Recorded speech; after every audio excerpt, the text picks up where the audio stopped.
What's up, my dudes? It's a Vigorous Q&A again. I started a little bit early because I'm ready. Hope you're ready for some questions and answers. First things first, it's almost Black Friday. Next weekend, Friday, Saturday, Sunday, and then you have Cyber Monday and some extensions, some excuses to keep the discounts flowing and aplenty. But many of the discount codes for Black Friday are already live. So Grill Mind is a Black Friday sale, which is live until December 1st, Cyber Monday, 20 to 40% discount. And then I think my code Vigorous stacks for another 10% discount on top, linked down below. Intelligent Shop has a Black Friday sale also until December 1st, 20 to 50% discount, which I believe also stacks with my code Vigorous for another 10% off, linked down below. Merrick Health has a Black Friday sale until December 1st, also Cyber Monday, 25% discount on all diagnostic testing, which I'm not sure if that stacks with my code, but just use my code and see what happens. And otherwise, everything is 25% off of the diagnostic tests. Linked down below. Bathmate has still the early access. That's until November 24th. So that's next week, Monday. And then you can basically sign up and get your favorite Bathmate size or whatever merchandise they have on discount. Could be 10 to 30% off. And then Friday, Saturday, Sunday, and Monday. So that's Friday, the November 28th until Monday, December 1st. I will have 50% discount on consultations and personalized advice by email that you can basically use until the end of February 2026. On the March the 1st, 2026, they will expire. But you have 3 months to basically collect the minutes that you prepaid for at 50% discount. Yes, I'm not really sure if I'm going to do that again. I might regret it. I have a feeling a lot of people are going to sign up for 1 hour consultations. And then split that out into 2 30-minute sessions, which should be allowed. But I'm not going to prepare for the discounted consultations at all. So if you want to send me your blood work and I link the email 5 minutes, 10 minutes that I would read, we can read that on air while we're talking. Not what I do with the regular consultations because the price is so steep. Yes, I'll review the email and the blood work and everything else well ahead of time so you get what you pay for, but at 50% off. We're just going to get started when we get started and no extensions. If you want to extend, that's the full price, right? Because the discount is only 4 days over that weekend. So I'll put all of those specifications there on the website when that discount goes live for my Black Friday deal discount. And the ebooks are on perma discount of 25%. So I don't think there needs to be a discount there. It's already perma discounted. And subscribe to the Clips channel, right? If you haven't already. And that's pretty much it. I'm not sure if some of the affiliates will have discounts for Black Friday. I haven't really seen anything. Maybe. I don't think it will stack with my code, though. So they'll probably have like a Black Friday deal discount code, especially for them, a Black 25 or Black 50 or whatever. It could be Summer Chems, could be... I think Summer Chems had a little bit of a discount, but it already went away. Maybe Modern Aminos will have something. I think Omega Aminos had something, but it's only for the people who are subscribed to their newsletter. So subscribe to Omega Aminos newsletter to get that discount. I think that's pretty much it. Right? All the peptide websites will probably have some sort of Black Friday deal, and the hardcore pharmaceuticals and the steroid websites. It's just... You buy bulk and you get your discount there, or you use my code and you get your 10% discount that way. All right. I think that's pretty much it what we needed to cover. I didn't do a podcast. Didn't really do much. Nothing news to report. So let's get the disclaimer out of the way and then we'll do the questions. All right. And there's a boatload of questions, so I better hurry. This one. D-Brat. First one, always with the member questions. Hey, Steve, I heard a fitness creator say that the increase in metabolism for retatrutide could be comparable to a mild mitochondrial uncoupler. I read all of the scientific evidence which is available, and I cannot say that I agree with that. What are your opinions on this? People will say a lot of things, but I don't think that retatrutide has any uncoupling effect. So it will control your appetite. It will help with fat loss or fat liberation from the fat cells in the liver through the glucagon agonism and the GIP agonism to a certain extent. Assuming that you're in a caloric deficit and doing some activity, it's great for fat burning. But mild mitochondrial uncoupling effects like DNP or BAM15 or other uncouplers sounds like a stretch to me. It's nothing that I found in the scientific evidence when I made the retrograde deep dive. But if there's a study that was published afterwards that shows that, I'll link it down below, and I'll be happy to review it. But it's not something I came across, and I would find it highly unlikely. People say all kinds of shit to promote their discount codes. Hey, BPC 157 increases androgen receptor sensitivity. Show me a scientific evidence that proves that. And otherwise, shut the fuck up. I purchased their insulin ebook, and in the ebook, you talk about maximum dosage of long-acting insulin for somebody who's on a ketogenic diet being 1 unit per 10 kilograms of body weight. How many net carbohydrates would you consider a ketogenic diet? Below 50 or 20 carbs. Depends on the person. I can go up to 100 grams of carbs and still be in ketosis. But some people, that's 50, some people that's 70, some people that's 20, right? You have a glucometer, which I also recommend it in the insulin ebook, or you can go to get a ketone meter, which is, both of them are linked down below in every single YouTube video. So give those a purchase, use my Amazon link so I can get my 1.5% kickback. Amazon, dude. It's like the worst affiliate that I have. A whopping $300 a month.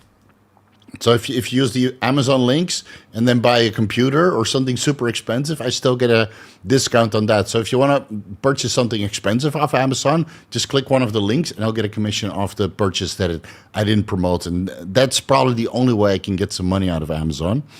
Let's get back to the question. What will be these dosage ranges you need to adjust based on the use of GLP-1, GIP, and glucagon medication, talking about erythrocytes, make you more insulin sensitive? I don't think you need exogenous insulin when you're taking retatrutide or tirzepatide, because that already promotes glucose homeostasis, makes you more insulin sensitive, and through GLP, you get some additional insulin secretion in the presence of carbohydrates. But obviously when you're doing a ketogenic diet, 50 grams, 70 grams, 20 grams, 100 grams maybe of carbohydrates, then the insulin release is minimal. So I would figure out your retatrutide dose or your tirzepatide dose first. And then if you want to add in the insulin, which I don't think is a good idea, because why would you add in insulin when you're in a caloric restrictive state, especially if that's your first time using insulin? I would do it for fullness, but I've been using a short-acting, rapid-acting insulin post-workout with my 50 grams or 70 grams of carbohydrates. So I take like 3 to 5. I use an insulin sub-Q and I shut the fuck up and eat my meals. So in your case, I don't think it's a good idea to stack retatrutide, tirzepatide with a long-acting insulin. But if you want to do that, start with 5 IUs, give it a couple days, check all your glucose levels in between meals, post-workout, before bed, upon waking, etc., like I explained in the insulin ebook, and then see if you want to increase. All right, but if you're 100 kilos, then the maximum dose would be 10 IUs on a ketogenic diet over the day. But with retatrutide, I don't think you'll even reach that point, because you should just be hypoglycemic all day. Benjamin, thoughts on dropping cold turkey tirzepatide for 6 weeks and trying to control hunger via stimulants and throwing every fat burner compound, try to minimize weight gain. Also tried petrolinitide. I've never heard of petrolinitide. Must be another cagrilinitide. My cagrilinitide no responder. Really? Man, 0.5 milligram made me so lethargic. I just wanted to eat more. That's just me. So I never heard of petrolinitide. I mean, these new medications keep popping up left and right, and it's just hard to keep track. But you can give it a try. I think it's better if you take the tirzepatide, keep the tirzepatide in, or maybe lower the dose to the point you don't have any food noise, and then you don't have to take the food noise away with a boatload of stimulants and fat burners. So I would prefer tirzepatide over fat burners and stimulants, honestly. Because stimulants and fat burners might actually increase your appetite. So you take tirzepatide out, your appetite goes up. You didn't really learn how to control your appetite while on tirzepatide. So you'll probably eat a boatload of food more than you should be doing, causing you to rebound. And then with the stimulants and fat burners, you're probably getting even more hungry and then breaking it even. So just keep the tirzepatide in, man. Maybe at a lower dose. Surrender, Vader, we have you surrounded, the commander shouted. All I am surrounded by is fear and dead men. Moments later, Vader was alone on the moon. He had made it so. Shit, Joshua. Try to stay on topic with the drug questions, okay? Snack data after last week's chat, tried 80 milligrams with 10 grams dextrose pre-workout, but felt little. You mentioned 100 milligrams. What's the top end for a big leg day? Timing around injectable carnitine. Thanks, Steve. Yeah, I think 50 milligrams to 100 milligrams, maximum 200 milligrams pre-workout is enough to really notice a huge difference. But again, I combine data with the mitochondrial support stack, and that also makes a huge difference in ATP production. So if ATP production is up from MOTS-C, SS31, methylene blue, SLU PP332, ubiquinol, et cetera, then adding in 100 milligrams taurine on leg day is a big difference, because all that additional ATP that is being produced is now kept high, being recycled by the DADA. So the highest I've ever gone to is 100 milligrams. But if you need more, maybe you need more dextrose, man. Maybe you need the full mitochondrial support stack. Yeah. Maybe you're not training legs hard enough for you to notice the difference. I hate to say it, but, like some people said that they didn't notice anything from taking 400 milligrams ubiquinol before a workout. And then I asked them to send me videos of their leg workout. And you're like, yeah, of course you don't notice the difference. You're not training to the point of death.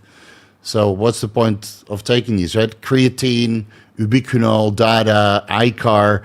You'll notice it when you're training like a fucking animal, where you're like scared of the weights and you have anxiety of the set. And otherwise you might not notice anything, because the difference from 20% to 50%, it's you still have 50% left.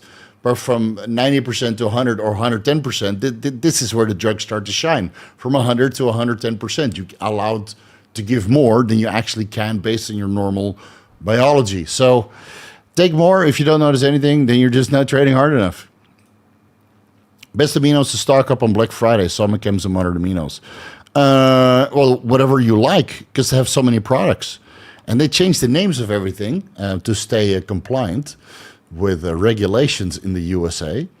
And that means I can't really remember what everything contains. Right? I like Super Shredder and the Motivator, but they changed all the names. So I don't know, anything with ATP, anything with AMP, anything with albuterol, and maybe something that like the Pump XXL from Soma Chems. That one is nice from what I remember. Modern Aminos has one with NAD Plus, or a couple ones with NAD Plus. Those I like, but I ran out, and my whole point of this mega cycle was to run through my stock and then really be selective on when I wanted to get back in stock. I ran out of all injectable pre-workouts a couple weeks ago, and even though I miss my injectable ATP and AMP blend, it's not the end of the world that I don't have it. Right, I still have Increlex. 1 milligram bilaterally, 2 milligrams pre-workout, and that gives me more than enough pumps. So I have one vial of Increlex left, and then maybe I might have to put it in order at some modern aminos to get some injectable pre-workout back in stock. But up until now, I can't say that I'm having that I'm doing without it in a negative sense of the word. Can't say that I missed them. I'm going to get in my PC so I can type what Reta does in a science-based manner. Then I'm going to do some push-ups. Good.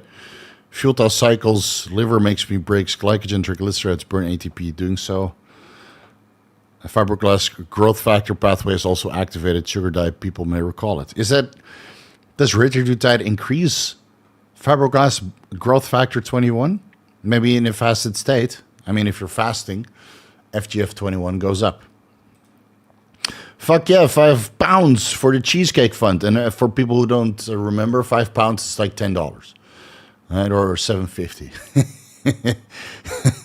What is it? Yeah, we're not going to waste our time with the exchange rates. But the 5 pounds for cheesecake and strawberry shortcake, absolutely, man. That's more than enough. Next weekend, we're going to Cheesecake Factory because next to Cheesecake Factory is the Lego store.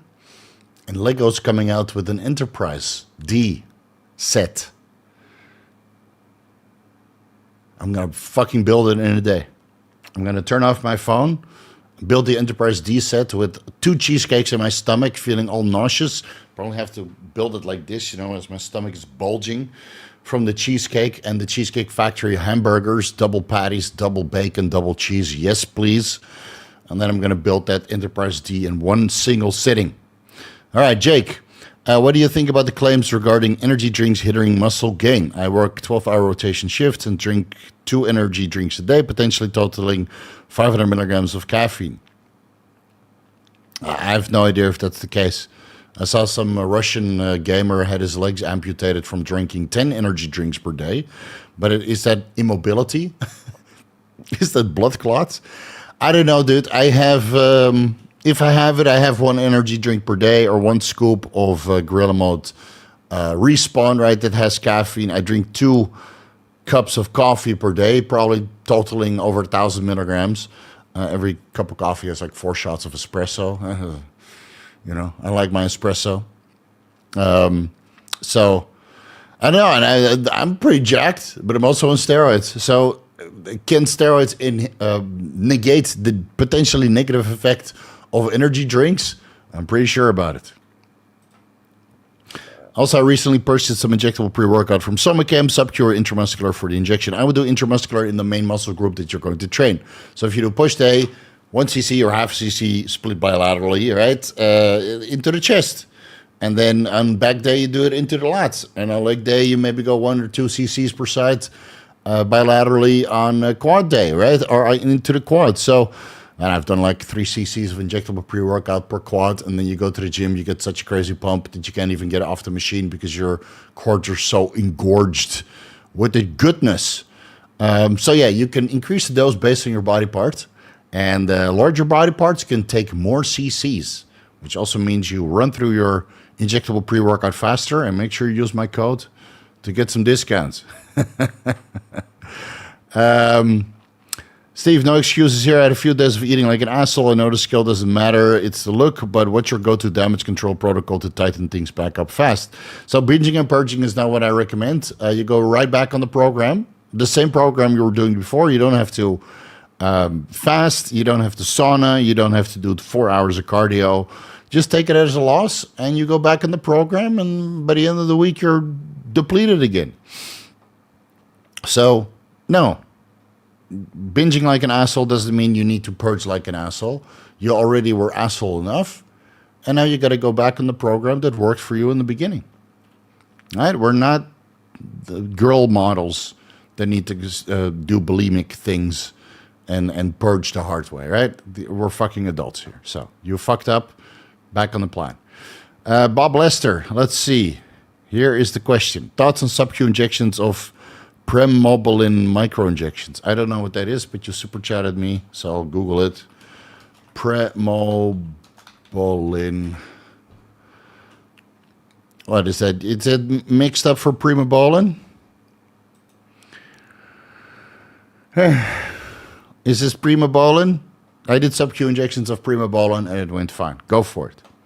And if it's something else that Google can't find, then, well, you lost $10 for spelling mistakes. Go for it if it's Primo. Steve, what's your take on oil-based Winstrol? If you had any experience with it, what would be a minimum injection frequency? Also got my level hit on BTC. The bottom is in. Yeah, I think the bottom is in. Let's see how it goes today and tomorrow, and then I might get back. But will it come back to over the 618 or over the 50-week moving average? That remains to be seen. Yeah, people are last 2 weeks in the chat like, it's going to bounce from the 50-week, and then if you close below it, it won't go down much. Right. Remember, kids, I lose more on trading volume than or on trading expenses than you probably have in cryptocurrency in total. So I know what I'm doing. Let's see. Oil-based Winstrol, if it's in MCT, it should be good. A little bit of benzoate, and benzo alcohol. As soon as there's ethyl oleate or glycol in there, don't touch it. And I don't have any experience with oil-based Winstrol. I have a lot of experience with oil-based YK11. That's what I'm running right now. Test, Tren, Ment, Deca, and YK11. It's like the best cycle I've ever done. I'm strong. I'm lubricated. I'm a little bit watery at the end of the day, but in the morning, I can see clear separation between my lower back, my obliques, and my butt cheeks. Yes. And when I have a pump, it's, oh, fuck, dude. Did I did back? I look stupid. I should take pictures, but I don't know. I'm just admiring in the mirror so much that I forget to take pictures. And my phone is in the locker where it belongs. I'm there to train, not to swipe. So if oil-based Winstrol is an MCT, go for it. Sub-Q injections every single day for the most stable levels. And then, with oil-based Winstrol, it's very unlikely to get an infection, obviously. Just like I haven't got an infection with oil-based injectable YK11. But with water-based, it might still occur. So, yeah, be careful. Is there an advantage to running a lower dose what is the max time can be run proper ancillaries? And so I'm assuming you're asking about Primobolan, right? All right. This is so fucking exhausting when people don't know how to spell. Primobolan. Primobolan. Okay, we're just thinking about Primobolan. What's the advantage of running a lower dose and for longer duration? Well, you don't impact your blood work that negatively, and you can run it longer and thus build muscle at a nice and steady pace. What's the maximum time you can run with a proper ancillaries and 125 milligrams test every other day? So that's, let's see, you match that, 125 times 3.5 times 2. So that's 875 milligrams, assuming you're matching your test to Primo at 101 without using an aromatase inhibitor, keeping your estrogen nicely balanced. Right? Then if your blood work tells you otherwise, then change the ratio. It's not the end of the world to change the ratio. I think you can run that for 6 months. Yeah. 6 months, and then your HDL is kind of low, and your SHBG is kind of low. LDL can be low if you take ezetimibe, citrus bergamot, and amylase extract, daily fasted cardio, fish oil, etc. But yeah, it will be good to get your HDL up a little bit for a while. So you drop the TRT and you clean out. But it's probably the mildest cycle at a higher dose you can run for longer periods of time. I'm not against it. Let's see. Steve, cut from 40% to 12% body fat. Holy shit. That's nice. Going for loose skin and gyno surgery in April, 210 milligrams test, 20 milligrams Anavar on working days for I use growth hormone. What should I change to the cycle in prep for surgery? Also keep cutting. I would come off everything for 2 weeks.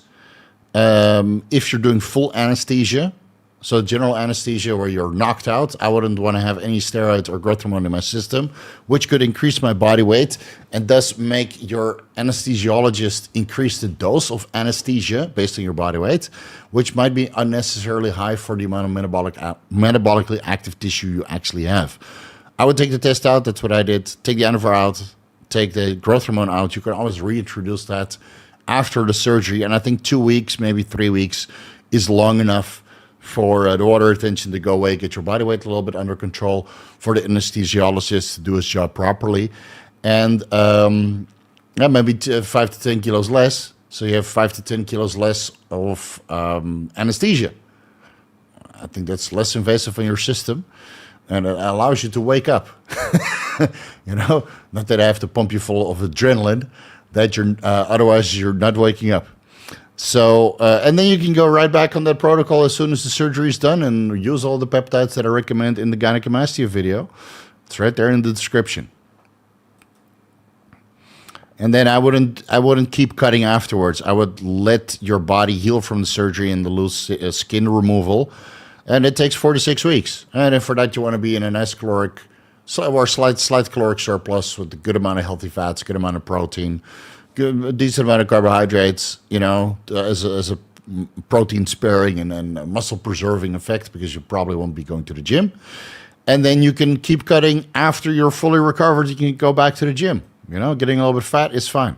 At least it means that the healing process is working. Do you think it makes sense to add 50 to 75 milligrams Trenbolone acetate weekly to my 750 milligrams Sustanon, 600 EQ, 10 IUs GH generics, Humalog pre and post workout cycle? Thanks from an ex-client from Italy. Oh, okay. Fuck, you're the guy that got leaner on Anadrol, right? Fuck, what's your name? Yeah, go for it, man. Fucking go for it. The EQ and the Tren might have a little bit of a interaction where you feel a little bit, requiring GABA or gabapentin or phenibut.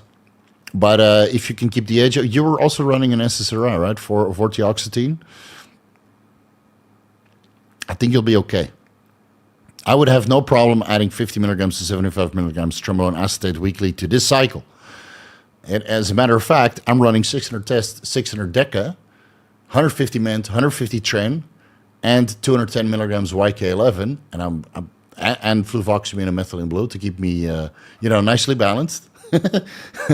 Nicely balanced, and a beta blocker after leg day. It's polypharmacy or nothing at all, right? So, and I feel absolutely amazing. I feel great. I'm fucking strong. I take growth hormone maybe twice a week. No Humalog because I ran out. No Lantus because I ran out. But it's, I can highly recommend it. It's like, this cycle is so fucking epic, dude. This cycle is so epic. And this looks like an epic cycle also. Yeah. Bump up the Primo or bump up the EQ to 750. Come on, match that Susterona. Sustanona. I messed up my right knee. Bottom of leg press hurt squishing noises. Immense pain, and after a week of mostly in bed, I feel better. Likely patellar tendon injury. What healing protocol should I follow? Kratos, this healing protocol is everywhere. So just go through the previous Vigorous Q&As and copy it from there. All right? I'm sure you can find it. Thanks for responding to my questions regarding an affiliate by email. Basically, patience is needed, not dealing like Amazon Prime. Yeah. Unfortunately, sometimes like I think he contacted me about a guy that didn't update the stock on the website, and he ordered expecting that the product was in stock, but it wasn't in stock. And then he said, "Well, it'll take a while." But yeah, sometimes the communication with the sources is not like Amazon Prime or other affiliates. Like. Many of them take a couple days to respond, and sometimes it takes a little bit longer, or they don't have an update. And instead of going back and forth and back and forth and back and forth, because many of these sources get hundreds of emails per day, I know I do, and I don't want to. Send me a message on Instagram. I don't respond. I'll respond here in the Vigorous Q&A once a week. Like, Steve, what do you think about this and that? No, ask me publicly so I can get some super chats out of it or some AdSense money. So, I understand that they took your money, but sometimes there's no updates and then they don't respond. So if they say it takes a week, then just wait a week and then contact them again, as I like for Black Friday, I found like all these websites that sell things that I'm interested in. And I shot them a message because they're not really big websites. And some of them did reply to my inquiry. So I didn't order anything, And if you're not happy with the service, then don't order from them in the future. It's that simple. Ask for a refund and don't order from them in the future. It's in the end, communication is very, very important, in my opinion. And at least you should get a reply within a week. And if you don't get a reply within a week, just keep hammering them. Say, hey, what the fuck? Give me my money back. But yeah, usually patience is the best thing. Like I used to order with MoneyGram and Western Union. And you send the details to the source, and then nothing. No confirmation, no tracking, no thank you. And then 6 weeks later, your starts arrive. You're like, okay. But back then, we had patience. We didn't have TikTok to ruin our brains. Unfortunately, our brains are now ruined, and we want everything yesterday. Welcome to the Vigorous crew, bro. Thoughts on Pentosan for injury recovery. So Pentosan Gold, it doesn't recover injuries, but it lubricates the joints. So if you actually have an injury, you need to do the TB500 BPC, Cheesecake Copper, Anavar, and collagen peptide protocol. But Pentosan Gold, just like Nandrolone, can prevent injuries or at least reduce the pain by increasing the lubrication in the joints.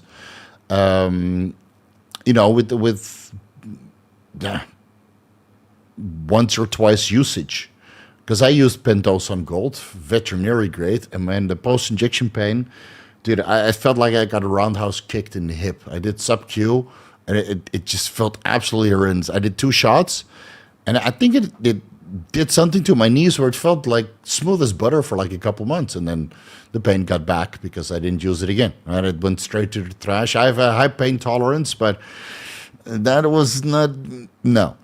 And I'm waiting for some of my affiliates to make something with Pentosan Gold, or the Pentosan polysulfate mix that they have. Man, I made an article about this decades ago. And it's like 3 ingredients that are very, very beneficial together. Yeah, but so far nothing. Like chondroitin and MSM and those formulas are out there, but the Pentosan Gold, man, that is the shit. Yeah, so it lubricates your joints, prevents injury potentially, allows you to train a lot harder, and does put on more muscle tissue. But if you have an injury, you need the actual recovery protocol. L-Carnitine tadalafil Semax pre-workout. Yeah, that's good. Would be better with injectable ATP, though, and AMP.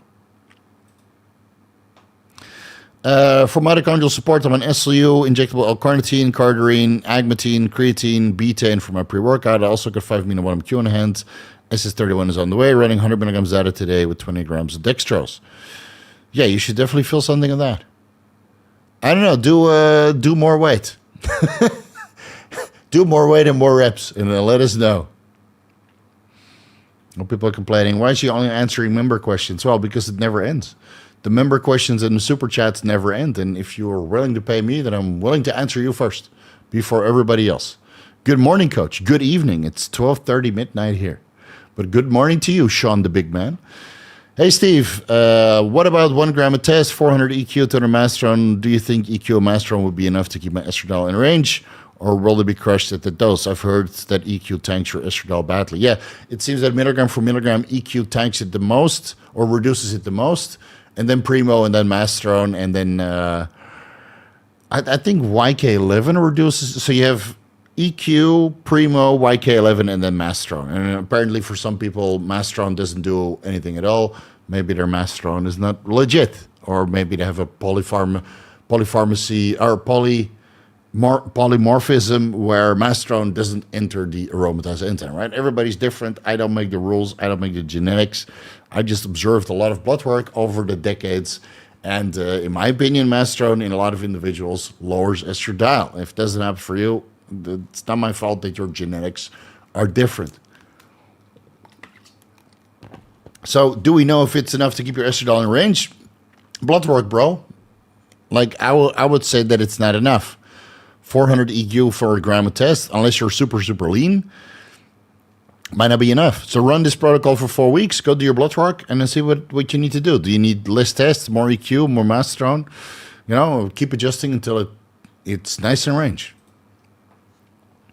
Hey, Steve, 32-year-old, started my first cycle 8 weeks ago, 262.5 milligrams testosterone split every other day. Okay, so that's the total weekly dose, right? 262.5 milligrams. Blood's over 2,500 nanograms per deciliter. Estradiol twice out of the reference range. Rest perfectly in range. Any thoughts on E2? No symptoms yet. Yeah, so no symptoms yet means that eventually you'll get gyno, libido issues, water retention, acne, etc. So I would throw in aromacin to keep your estrogen under control, or lower your testosterone dose to 150 and add in 150 milligrams EQ or Primo or Mastron and see what happens. Right, then you're 300 milligrams in total, but or you do 125 tests, 125 Primo, right, if you want to keep it around the same intake. But hey, after 8 weeks, I think a slight increase of 10-20% is warranted. 150 tests, 150 Primo, 150 tests, 150 Mastron, 150 tests, 150 EQ, whatever sounds the most reasonable to you. Bring that estradiol down, and then you don't have to worry about gyno, libido issues, acne, etc. Because an estradiol at 110 eventually will cause problems. Hey, Steve, thanks for the best channel in the industry. Coming to Thailand in January. Possible to get some information where you buy the good stuff, going to Phuket, Pattaya, and Bangkok. Yeah, so a lot of people contact me for the Thailand starter kit, and most people don't qualify because their profile is closed, or they don't look like bodybuilders, or one guy was like, I help men with their peptide protocols. Like, fuck off, dude. You don't qualify at all. You're going to ruin my sources. So ask around in the gym, and if you're here, come say hi, and if I think you qualify, I'll offer it to you. It's that simple, right? A lot of people ask for the Thailand starter kit. I will decide who is suitable or not, if you qualify or not. And if you don't look jacked, you look like a troublemaker, you look like somebody who doesn't spend money, then Thailand starter kit is not for you. It's for people who are jacked, who can order like 10 vials and 100 peptides and spend money. Right? Otherwise, what's the point? Yeah, but why is this vial test $50? I want it for $40. Right? If you're one of those people, fuck, man, I'll cancel your visa. Get the fuck out of here. So ask around in the gym, or ask me if you see me in the gym, and if you're jacked and you look like money, then I'll hook you up. Big Steve, just finished my competition and got bloods. Not too bad. Only thing that's mega fucked was LT and AST. Over double the upper listed reference range, gamma GT, estimated glomerular filtration rate are good. Thoughts? Thank you, boss. You're fine. Take your orals out, take your Tetka, and shut the fuck up. All right, you know what to do. Watch the liver deep dive with the anabolic roundtable. But having slightly elevated liver enzymes, HDL, LDL is probably also fucked. And you take the orals out, you go on a cruise, and you ride it out. Should be fine in 4 weeks.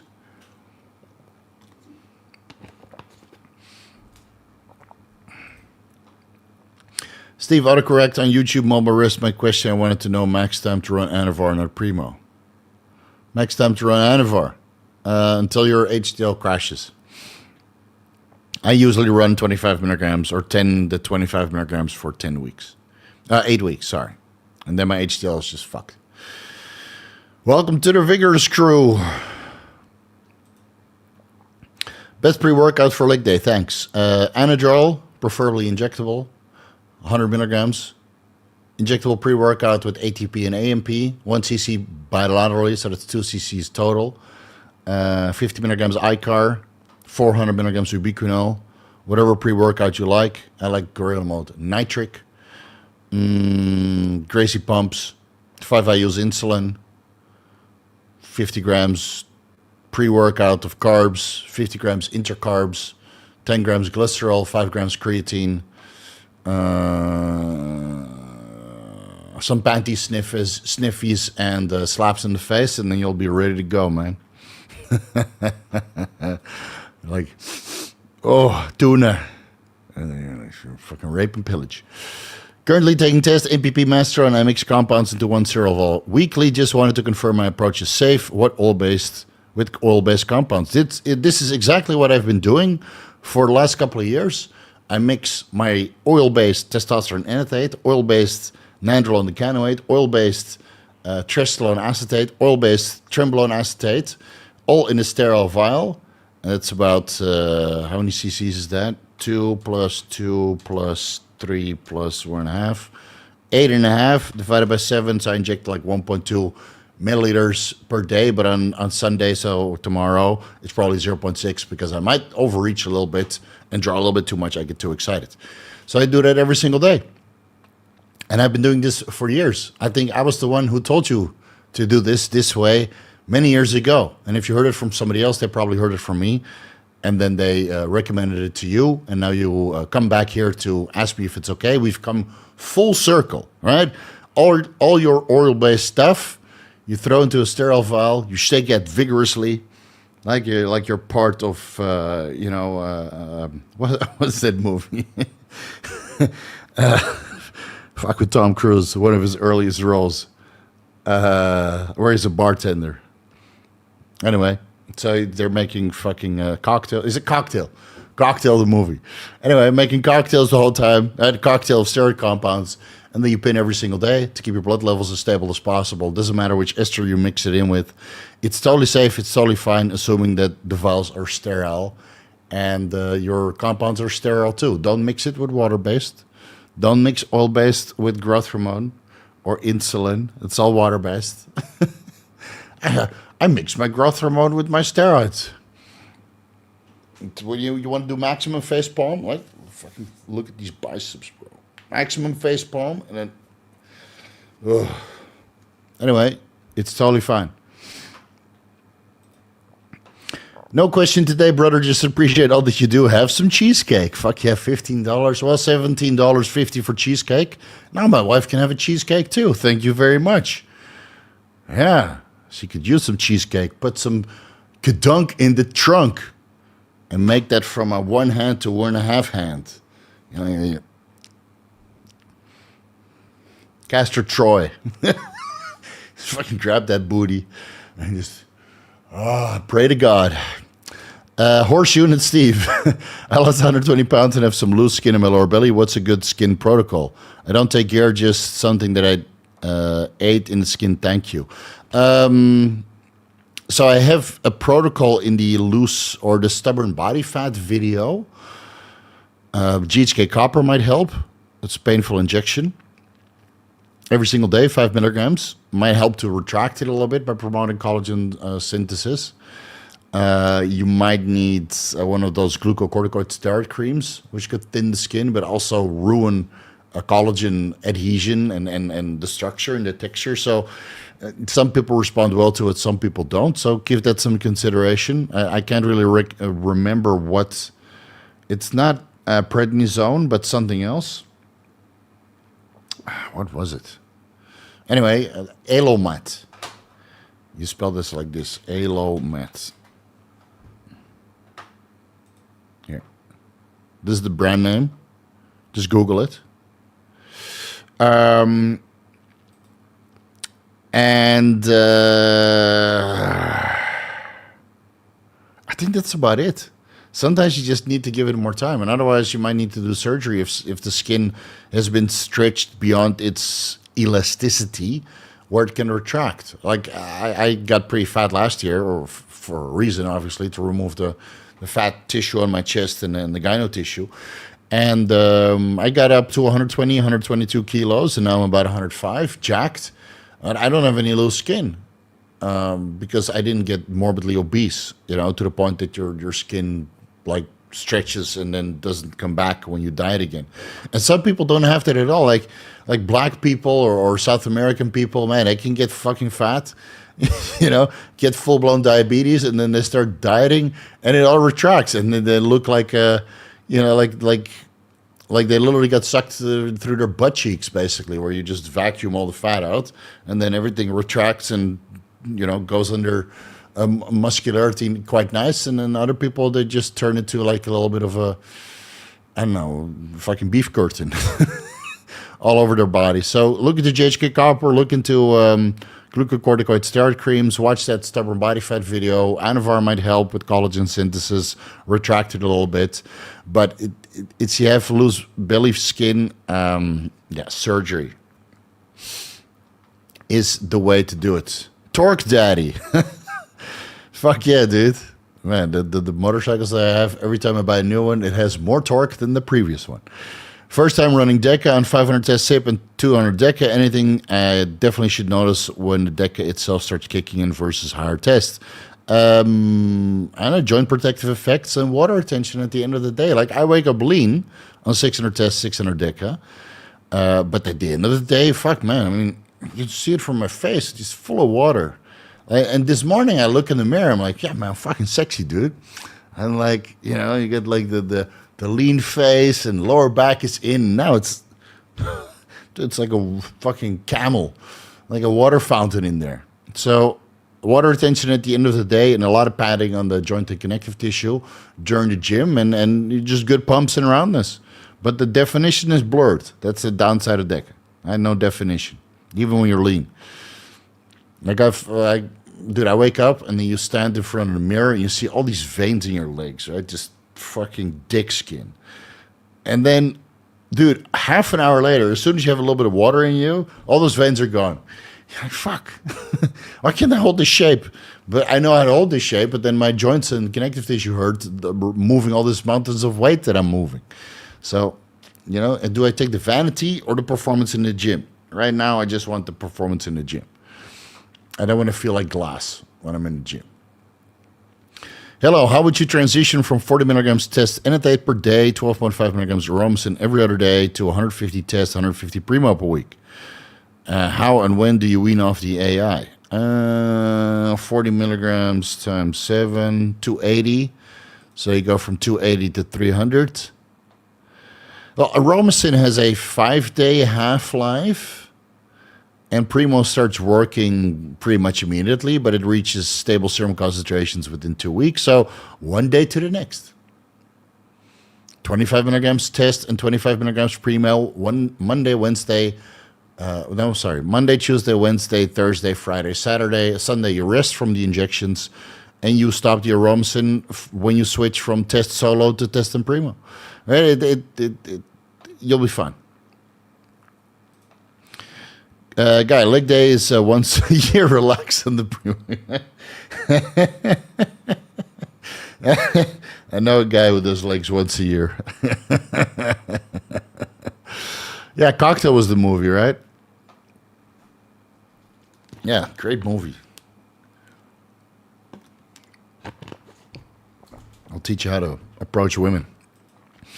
I found a Tier T protocol that I thought you'd love. Tren RT, 100 milligrams Tren every other day. Well, you need at least a little bit of testosterone with that. At least 100 milligrams of test every other day. Right? Fucking skip the masteron in the rip mix. So you just got rip. Test and Tren.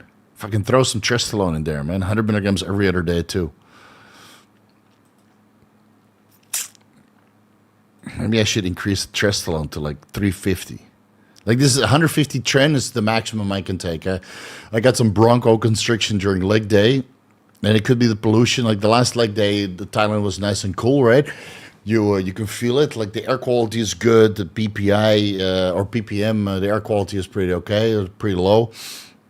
But then 2 weeks ago, man, I couldn't fucking breathe, dude. Couldn't fucking breathe. So 150 milligrams of Tren per week is like the maximum I can run, but I think I can bump up the min to 350. But I'm already on the YK11, so I'm just going to leave it here for about a month. We got 1, 2, 3, 4 weeks until Christmas, and then a couple days of fasting, and then eating like an asshole, taking some pictures and a diuretic, or taking a diuretic and some pictures. And then Uncle Stevie or Daddy Steve should look pretty fucking jacked. Yeah, for one day. Steve, I'm dealing with poor sleep. What would you personally recommend as the most reliable sleep aid? I'm considering melatonin, magnesium glycinate, and maybe delta sleep-inducing peptides, but I really don't know. Yeah, so this is very person-dependent. And if you're dealing with poor sleep, the better solution is to find the root cause. Is it stimulants at the end of the day? Is it a noisy environment? Is it a hot room? Is it stress? Is it a guilty conscience? There's so many things that could ruin your sleep. So instead of throwing the drugs at it, why don't we address the root cause first? Right? Like, for example, if I train legs, I'm fucking destroying it, right? Because I want to grow my legs, and I think it's a badge of honor. Even though they don't really grow anymore, I still feel that it's important to train legs, balls to the wall, 6 sets to failure for quads, 4 for hamstrings, 2 for adductors, and 4 for calves. After them, I'm wrecked. Adrenaline levels are sky high. So the root cause is a crazy leg day. I can address the root cause by going half-ass on leg day, which is just not going to fucking happen. All right? We're going to train legs like my life depends on it. For that, I take Nebivolol to block the adrenaline receptors, the beta receptors on the heart, and take growth hormone to sleep. I don't take melatonin. I take magnesium glycinate, but I take that the entire way through. Magnesium doesn't make me sleepy at all. Magnesium threonate, glycinate, bisglycinate, citrate doesn't do anything to relax me. Right? It doesn't fucking relax me at all. Delta sleep-inducing peptide never did anything for me. Melatonin I could take once in a while, but it just makes me sleep shorter. So it makes me fall asleep, but then I wake up earlier as well. Fuck, after 6 hours I'm wide awake. I want to sleep 8 to 9 hours. So I take 5 milligrams of Nebivolol and 20 IU's growth hormone, or 10, right? Depending on the severity of the leg and how much growth hormone I have laying around. Right now it's 20.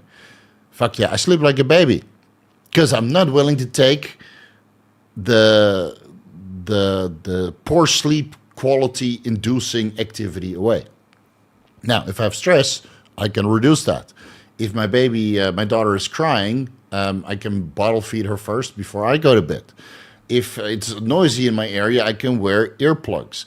If it's too bright outside, because I go to bed at 4 a.m. and then I wake up at 12, so it's bright most of the time, blinding curtains, and that's basically the solution, right? Blinding curtains, that's what I have. So it's It's pretty much pitch dark when I sleep.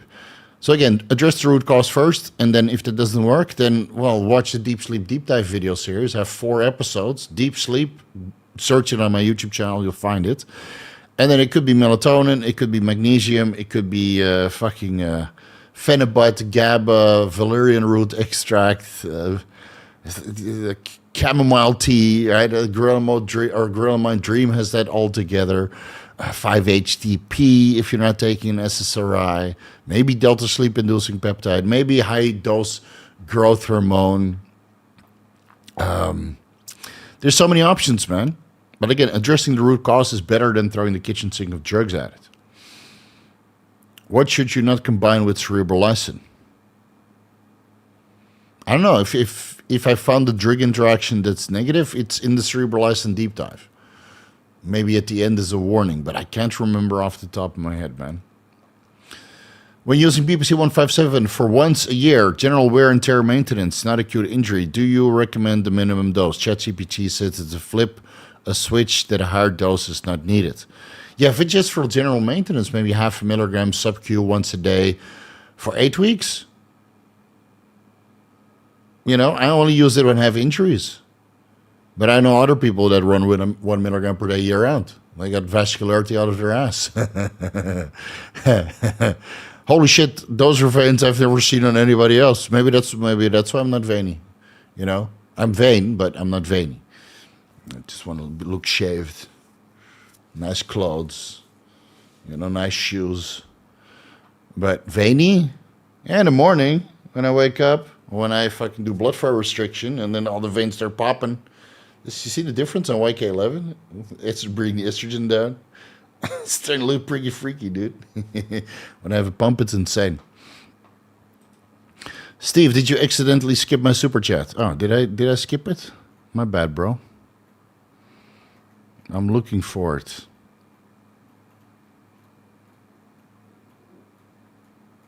I don't see it. I don't see it, bro. Did it go through? Did your credit card get billed? Because I don't see it. Did you use words that you shouldn't be using? The spam filter is long. I don't see your super chat, bro. Try again. I'll look for it. Where is it? Mint acetate at 200 milligrams is fun, but way too horny. Yeah. It's okay, man. Like I said, we found a nice rhythm. But fuck, when you have a baby, you have to make sure that that's the bad thing about having a child, right? That's the only bad thing. Like you put your baby to sleep, and then in the back of your head, what if she wakes up? What if she wakes up in the middle of a fun activity? And that's in the back of your head. That's a little bit annoying, I will say. Then again, you rush through it and you just fuck a little bit harder and a little bit faster. Put that train to work. Put that men to work. Fucking move that bed to the other side of the bedroom. Wake up the neighbors. And I'm done. And I'm done. No question.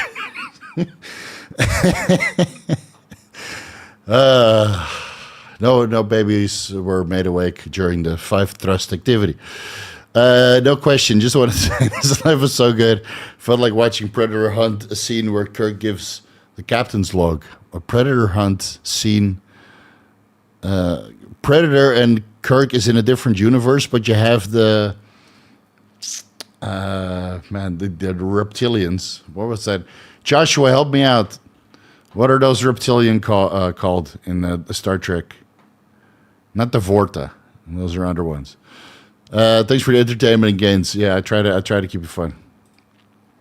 Any alternative hair loss prevention comparable to finasteride for people who get bad sides from it? Again, find the root cause of the hair loss. It's not always DHT. Maybe you're not eating enough micronutrients. Maybe you're wearing a cap. Maybe you have some sort of skin infection. Maybe there's not enough blood flow to the scalp, and then you have, minoxidil, I think, or ketoconazole, one of those two. I'm not a hair loss expert. Look at my fucking hair. I hate hair, dude. This is what I got. Nothing else. Too much details? No. This is trimmed, and this is proper hair, and everywhere else is gone, man. I think hair is disgusting. Ugh. Anyway, find the root cause, and then address it appropriately. And if it's DHT, then, look into sulpol, meadow, and pygium, and reishi mushroom extract. That might be able to lower DHT as well. Or use a topical androgen blocker like RU58831 or whatever zip code comes after it. Or use ketoconazole minoxidil, even though it can go systemic and interact with all kinds of sex hormone, metabolic pathways, which I discussed in a video called I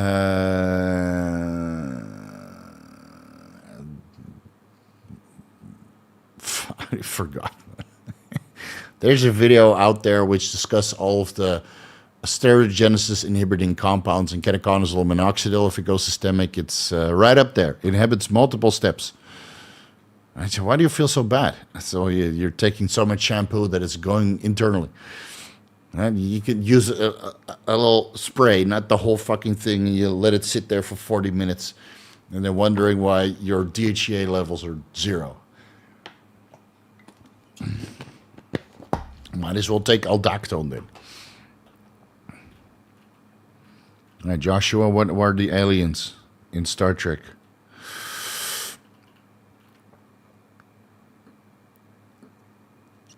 I can see his super chat. It's far up. Really? Fucking hate it when I miss one. Oh, yeah, here it is. $20. Yeah, I'd be pissed too. Sorry about that, bro. First year since last SC about Cialis Recomp. Super chat. Okay, for 1 year since the last super chat about Cialis Recomp. Seemingly hyper responder. Hey, I hope you spread the love, man. Started your budget mitochondrial support stack fuck, what was that again? Energy, total daily energy expenditure. Yeah, there we go. 60 days later, friends ask me if I'm on the juice. What do I expect from SLU towards the end of a cut? Is it hard to get to, or is it hard to get number? I mean, your energy levels and your fat loss will increase, especially if you take a higher dose. So if you're tired on a diet, then you will not be tired anymore. If you felt that your strength went down by having reduced ATP synthesis because you're in a caloric restrictive state and your mitochondria are getting a little bit lazy, a little bit tired because they haven't been eating properly, then the mitochondrial biogenesis from the SLU and the mitochondrial upregulation and the increased activity will bring you right out of that deficit.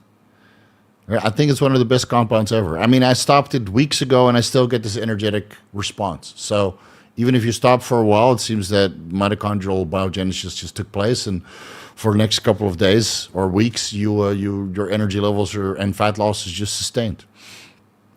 So I think it's a wonderful compound. Should we get more research on it? Absolutely, but that, we'll have to wait for the scientific evidence. The one that Kirk soloed, that they then redid in the latest Star Treks. Jem'Hadar it's like my daughter is Jem'Hadar. She grows up so fast. Right now she learned herself. She learned how to bottle feed herself. So I shake the bottle and she grabs it and then boop boop boop boop boop, and she leans back as the milk gets less and less and less, so she doesn't miss a drop. Jem'Hadar grows up in a day. All right, where are we?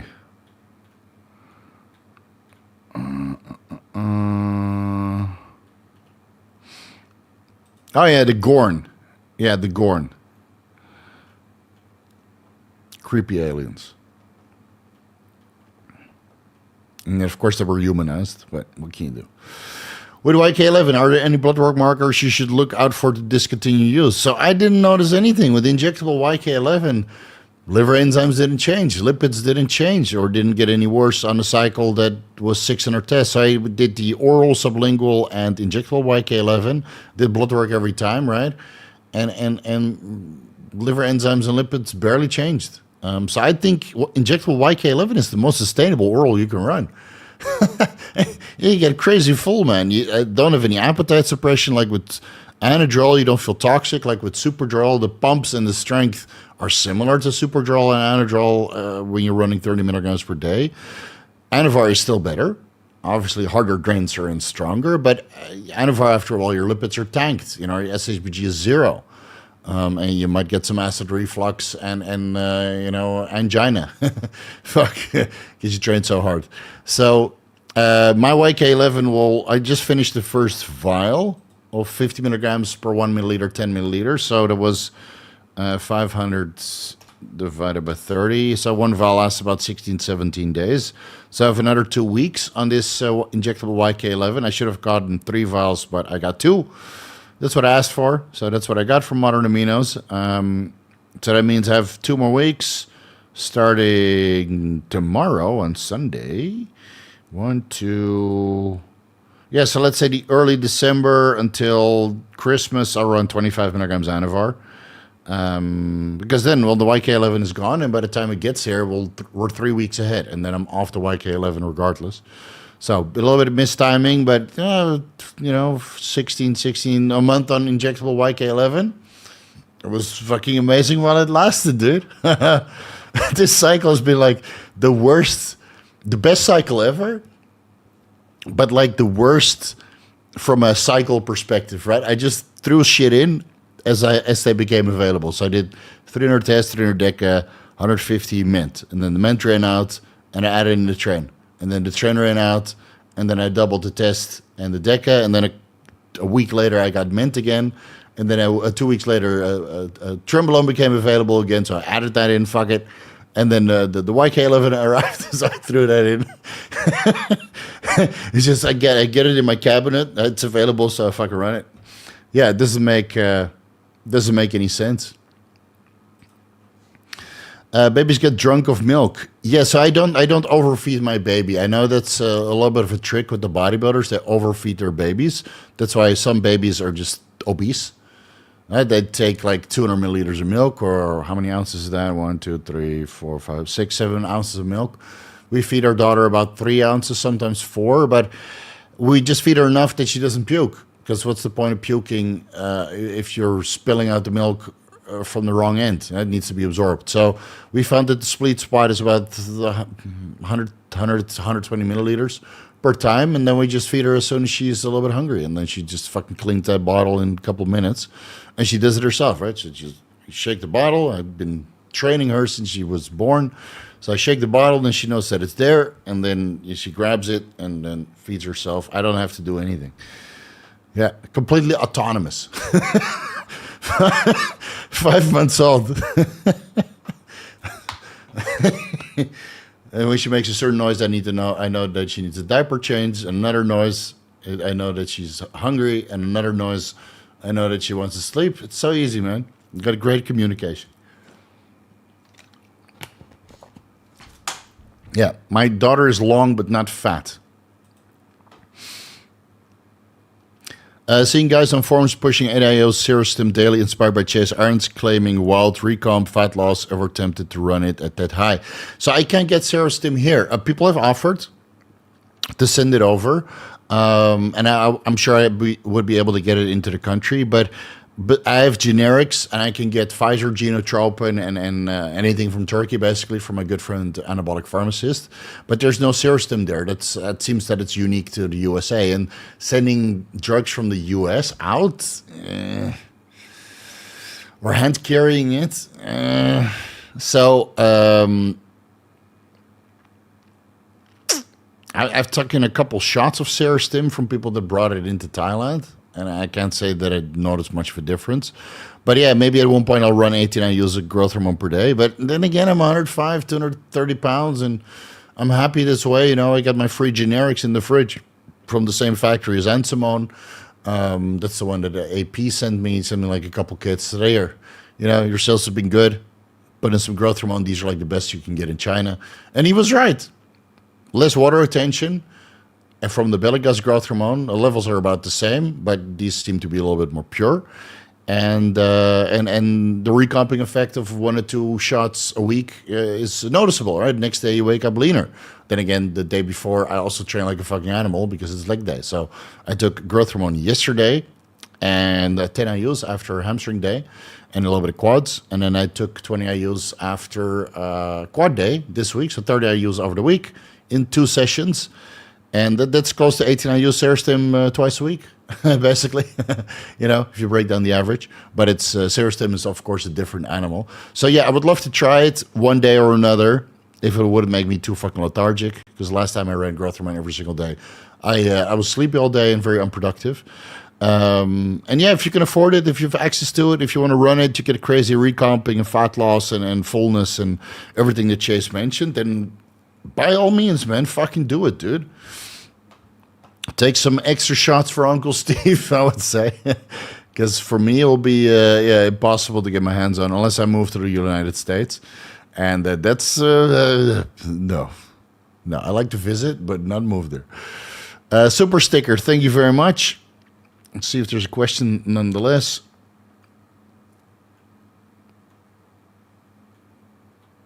Zionic. If you had to pick the ultimate recovery setup, who wins? Star Trek, Sick Bay, a Predator, Field Kit, Wakanda Lab, Wolverine level regen. I think if you have Wolverine level regen, you don't need all that other shit. Back to tank. I think Wolverine, man. I mean, that guy got fucking nuked, shot in the skull, ripped in half by the Hulk. I think if you got Wolverine level healing, you can live to, what was he? Ended up being 200 years old. I think you're done, dude. People still die in Star Trek. Predators die all the time. Wakanda Lab doesn't seem that sophisticated compared to Star Trek or Predator. And a back to tank is, well, I'd rather just smoke a joint and go on one of those floaters. But yeah, Wolverine level regen, that would be fucking amazing, dude. Yeah. You do your leg workout, and then afterwards you're recovered. You could do it again. You could train legs all day, every day, 24/7, and then imagine the quads. Like if you're a short king, like Wolverine, what is he, 4'6" or something like that, with giant quads? I'll fucking take it, dude. Fucking jumping over buildings and stuff, claws out of your hands. People that cut you off in traffic, just fucking slice them open. And they're like, "What the hell happened?" And then it's like a samurai movie. And then just scroll. You're already gone on your motorcycle because you have a little bit of a delay, right? It takes about 3 seconds. So you just do slice them open, and then 3 seconds later, and then people thought, what the hell happened? So it was me, but I'm already a kilometer ahead. Coach Steve, helping my best friend lose weight, have a better lifestyle, gym, etc., but he has symptoms of low T. Gonna give him some labs. If he does, would you recommend TRT or trying HCG monotherapy first? I would advise him to adopt a lifestyle for at least 3 months. Maybe his testosterone levels come up, and maybe he doesn't need TRT.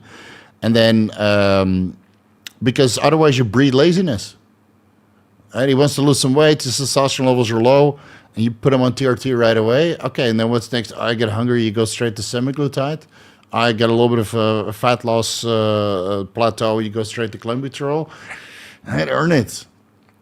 Fucking earn it. I have so many videos on TRT, like things to consider before TRT, right? Adopting the lifestyle, going to the gym, eating healthy, doing daily fasted cardio, sleeping better, getting your micronutrients in, your zinc, your vitamin D, your magnesium, your carnitine, your taurine, all for testicular function, right? And testosterone production, cholesterol, dietary cholesterol helps with cholesterol to testosterone synthesis, from cholesterol to pregnenolone in the mitochondria, and then pregnenolone to DHEA in the rest of the body, and then testosterone downstream. There's so much things you can do before TRT, and then it's well worth to try HCG monotherapy. Yeah, maybe he has testicular atrophy, maybe he has impaired blood flow to the testicles. You can do testicular ultrasound, which I also discuss in the videos. There's a lot of things he can do before he starts. Right? And if he has to lose weight and live a better lifestyle, then his testosterone levels are probably low because he never went to the gym. He didn't live a healthy lifestyle, smoking, drinking, the usual bullshit which gets you fat.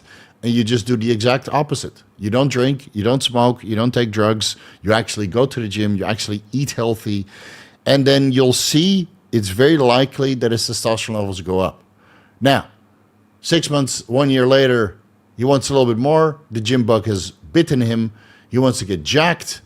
He wants to have a little bit better libido because the diet has now been going on for a year and his libido is impaired. Sure. And then you'll see if he does HCG monotherapy or testosterone replacement therapy, that he'll get none of the side effects.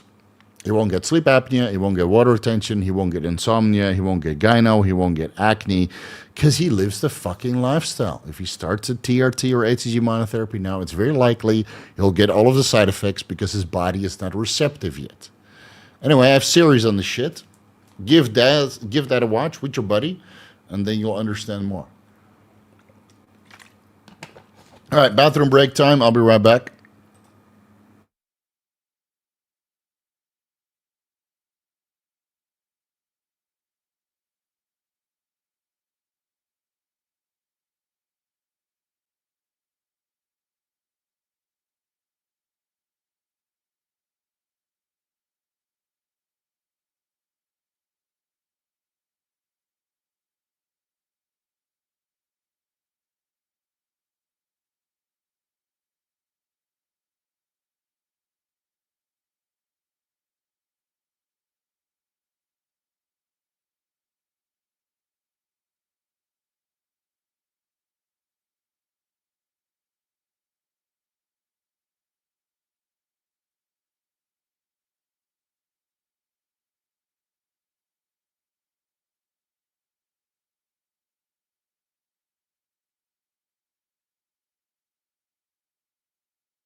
And we're back. All right.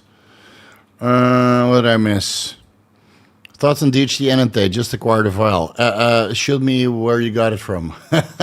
I've been wanting to try that for a while. So do me a favor, shoot me a DM on Instagram. I'll look out for it, and I'll let you know once I get it in my hands. Also, I think that some people on Chase Iron's forum have used it. And I read some reports when I did a little bit of research on DHT Enanthate that it was like the best thing ever. But I haven't tried it yet. So please let us know and send me your source because I would love to try it. I used to have long flowing hair, then I realized how awesome my traps look. Hair on chest, not on the head. Yeah, man. I mean, why would you want to hide these fucking, Look, I even got separation in my traps. Come on. So difficult to do it like this. Well, never mind. Anyway, when I flex like this, I got a line in my traps. Never seen that before. Oh, that's... the difference is there. Budget aside, what would be your dream cut stack? What's it worth? 6 feet, 270 pounds with a good, decent physique. Dude, you can cut on anything. I'm cutting on all the bulkers right now. The Test, the Tren, the Deca. Right? It doesn't matter. It doesn't matter. It means that you, as annoying as it sounds, you have to do the caloric expenditure and be in a caloric restrictive state. It could be low carbs, could be no carbs, could be high fat, low protein, low fat, moderate carbs, whatever works for you. If you want to have the stack, a steroid stack that works well for you, where your mood remains intact, and then you add in the cutters as you stall. So for me, that would be mitochondrial support stack, SLU, PP332, at a higher dose, seems to work quite well. 1 milligram OTC twice per day, 1 milligram SS31 twice per day, on workout days, and otherwise once per day upon waking. I have a reasonably short half-life, so I double dose it, so I get energy boosts twice per day. 10 milligrams methylene blue upon waking doesn't really do anything for fat loss, but it keeps your energy levels going in a caloric deficit. ICAR, maybe twice a week, 50 milligrams. Good for fat loss, good for stamina. DADA, 100 milligrams, maybe twice per week, 3 times a week. Good for stamina, doesn't do anything for fat loss. If anything, it prevents fat loss because it promotes ATP recycling, and then you're not producing ATP from adipose tissue, right? Potentially. Mirabegron, 150 milligrams per day. And that's pretty much it. Yeah. Yeah, oh, yeah, Richard to keep the appetite suppressed, 1 milligram per day, 7 milligrams a week. Yeah, it's a lot, but it works. Completely autonomous. Wait until they can wipe their own ass. Easy street. Yeah, there might be a couple more years before the babies are potty trained, man. Might be a while, but then oh man, I'll be so happy. Like in the beginning, my daughter's shit didn't smell like anything, and then she started exploring the world with her mouth. Right, it puts the fingers in her mouth and the toys in her mouth and the fucking blanket in her mouth, and then the gut microbiome changed, and that was at the expense of the stool. So now you open the diaper, you're like, holy fucking dog shit. Can't wait for her to be potty trained. Yeah, remember that Ultimate Hulk tore Wolverine in half and ate his legs. I have that. I think it was like a 4-parter, right? And on the first page, you see Wolverine just like, that fucker threw my legs 4 miles. And then he has to crawl to get his legs, and there's nothing left. Fuck, imagine if there's so many of these comics that are brutal, dude. Or Wolverine went to that area in Antarctica where there's all these prehistoric animals, where Dr. Sinister, right, or Sinister was doing all kinds of experiments. Man, if you read the comics of that, this guy's a fucking lunatic, dude. Would chop everybody up. Fuck, just give me rated R, like hardcore rated R stuff. And I'm sure somebody could make it with Grok, with AI. I mean, if you see some of the videos that Grok makes right now, it's fucking insane. Somebody needs to start prompting.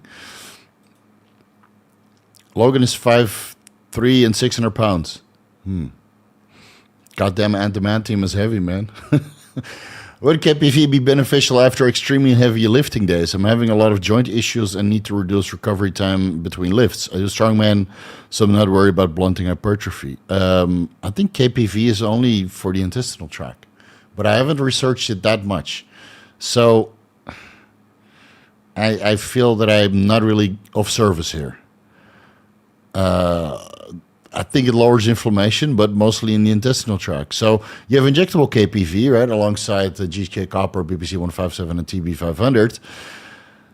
If you're having a lot of joint issues, I would look into CLO, right? The K stands for KPV, and the GLOW version stands for GHK Copper, but CLO with a K. Also, it's GHK Copper, TB 500, and BPC 157, all compounded. And if you take, you mix 1 cc in there, you take 0.1 milliliter, then you get, I think, 1 milligram KPV, 5 milligrams GHK Copper, 1 milligram TB 500, and 1 milligram BPC 157. I would look into that. Slight post-injection pain from the GHK Copper, but that would be more beneficial than taking KPV alone. And again, I haven't really done much research on KPV. Every time I take it, it's orally, and I don't know how much it contributes in an injectable stack, but hey, if it's in there, might as well fucking take it,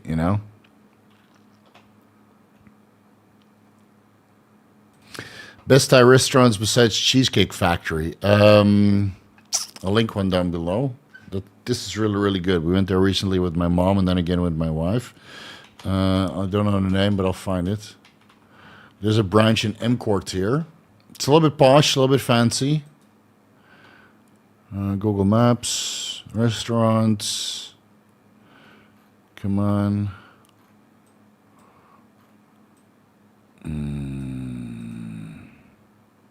Here. Cup Cow Cup Pla.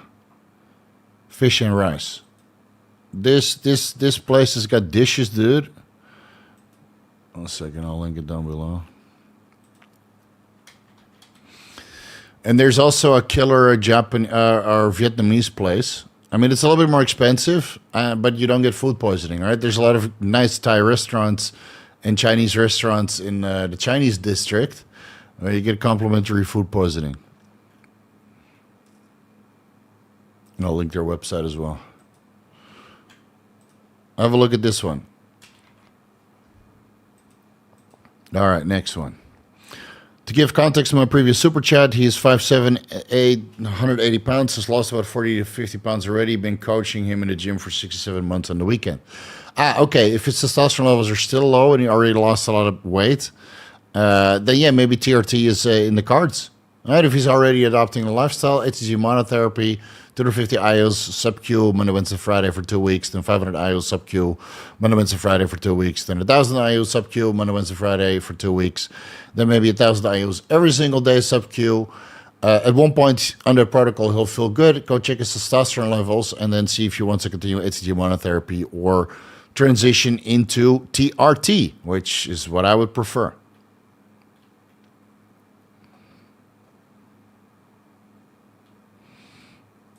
Correction, Ultimate Hulk ate Ultimate Wolverine alive. Wolverine would later escape. Yeah, imagine if you get eaten by the Hulk and you survive.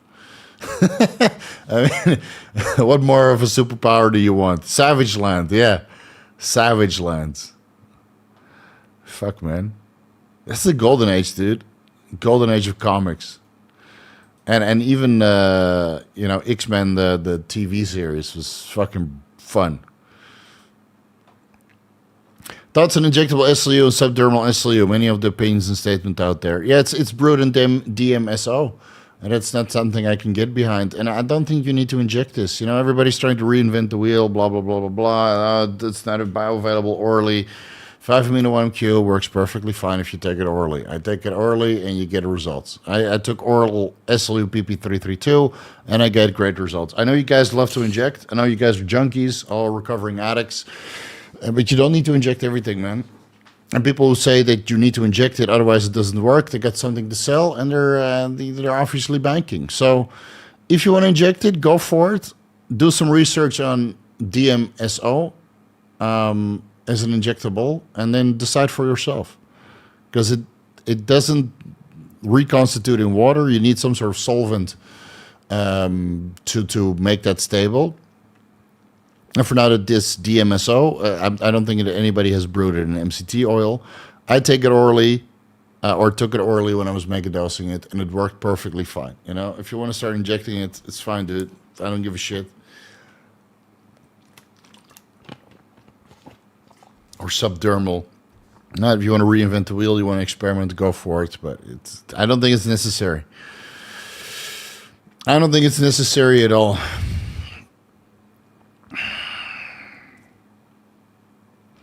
Would a blend of DHA and clomiphene pregnenolone help boost testosterone and conservative muscle during a 12-week cut? Current testosterone is 400, lift 3 times a week.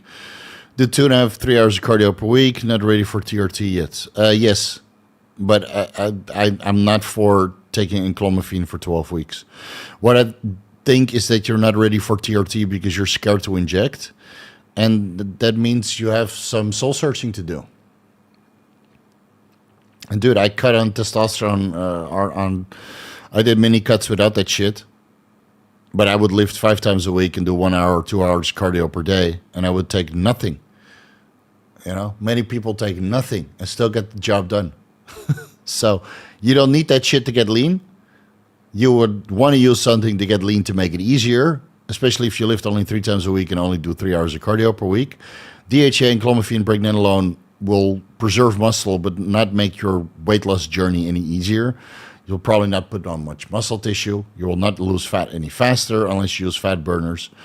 So do some soul searching and get on fucking TRT, my man. If you want to.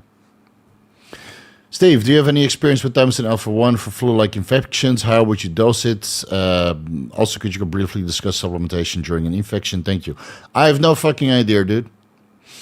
I have no idea. I really never really looked into getting over the flu faster, besides vitamin C, and I think that's been debunked that it doesn't work. So maybe colloidal silver, maybe thymosin alpha-1. Every time I get the flu, I just write it out.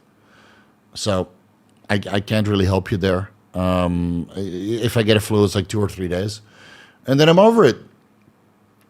I went to the airport one night and then to test the limits of my Honda Valkyrie 1800cc F6C Goldwing naked, basically, and then it started raining, and I got completely soaked, and I got a little sniffle and a little flu, and it lasted 2 days, and then I was over it. I didn't take anything.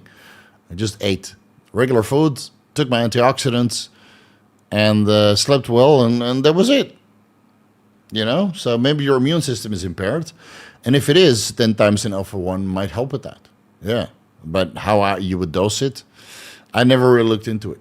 It's not something that's anabolic or something that helps with injury prevention. So with the limited time that I have and falling beyond the scope of my interest, it's not something I looked into. But I'm sure ChatGPT or Perplexity knows. Why does the chiropractor say that copper kills everything it mixes with? I don't know, man. You people need to be more selective on who you listen to. Really. And then not waste my time. Like this guy said that. Dude, I don't fucking listen to anybody anymore, man. If I want to know something, I'll figure it out myself. Maybe that's something you need to do. Instead of listening to people and asking other people for advice, maybe you should do the research yourself. And then if you hear somebody talk about it, you realize that they're either full of shit or that they also did their research like you did. And then it's very easy to see who's smart and who isn't. You know, because a lot of people say all kinds of shit. And if I don't know something like Thymosin alpha-1, I'll tell you. I don't fucking know. I didn't research it, so I can't give any advice. Whereas other people just like to hear themselves talk. Think they're right about everything they say. No. Received high potency EQ, not what I ordered, but used it anyway. Have high sensitivity C-reactive protein done, and it was a 45. How long after stopping EQ should it return to normal? Usually, CRP drops within a week to 10 days. Yeah, but the carrier oil that it was produced and needs to metabolize first, that might take a week. And then once the inflammatory carrier oil is completely metabolized from your body, 7 days, then it takes another 7 days for CRP to go down. So I would retest it in about 2 weeks and to confirm that it came from the high potency EQ. You stop the EQ, retest it in 2 weeks, see what's going on. If it's still elevated, it might come from something else. You know, maybe you have a gluten allergy. Maybe you're sick. Maybe something else that you're injecting. Maybe you're smoking fucking cigars, and, you know, that can also raise your CRP. So before you throw it away, all right, take it out, stop injecting it, retest CRP. If it's still elevated, it's being caused by something else. And then you have to figure out what is causing the elevated CRP before you add the EQ in. All right, that is a responsible way to do it.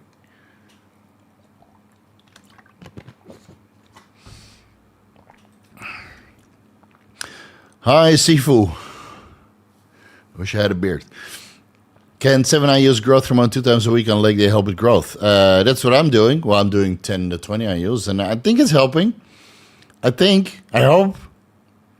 Definitely yes. I'm not sure. My legs don't seem to grow for anything anymore, but I'm old.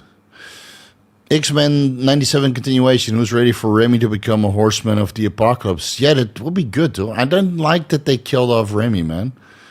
I did not like that at all. He was like one of my fucking, real heroes. You know? That guy and Wolverine. Those two, fucking epic. And that little scene where he charged his fucking claws. Oh, man. Creed my pants. 100%. Now, will they continue it with the same quality? I really liked X-Men 97, but they had some issues with the director. So he's no longer a part of it. Or I think it was the director, right? Or the producer or the writer, something like that. For having an OnlyFans, a gay OnlyFans. And everybody gets so offended so fast nowadays, right? Everybody's a fucking snowflake, so you can't do anything anymore. Will season 2 be as good? Time will tell. Is The Witcher season 4 good? No. All right, so you take key personnel away, and then, you know, it might turn to trash. So let's see. But season 1 was really, really good, man. I really enjoyed that. Yeah, I watched X-Men back in the day, every single, time it came out, in the weekend on Sunday morning. And, yeah,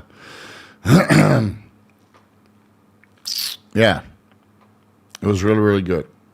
That was a follow-up that did justice to the original content. Yeah.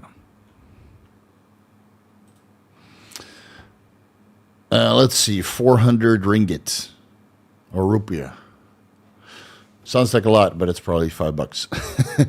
I'm 35 years old, 20 days into my first cycle, 300 tests, cypionate, 5 years growth hormone, free testosterone at 59 picograms per milliliter, 9.6 estradiol. What?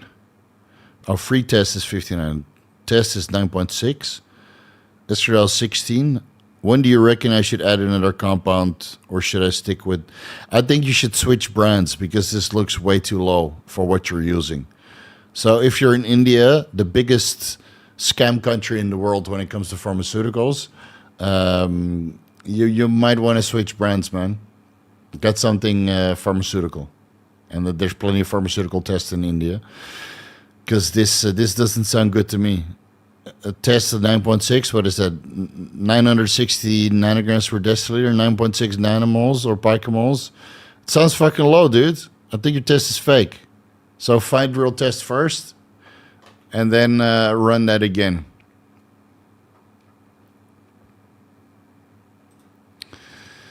That's why we're all here, to listen to you. Yeah, but it's okay to do your own research, man. I don't know everything. Deca said, now you see me, now you don't today. I like this series. Yeah, I like the first two. Is this the third one? This is the third one, right? I should rewatch the old ones.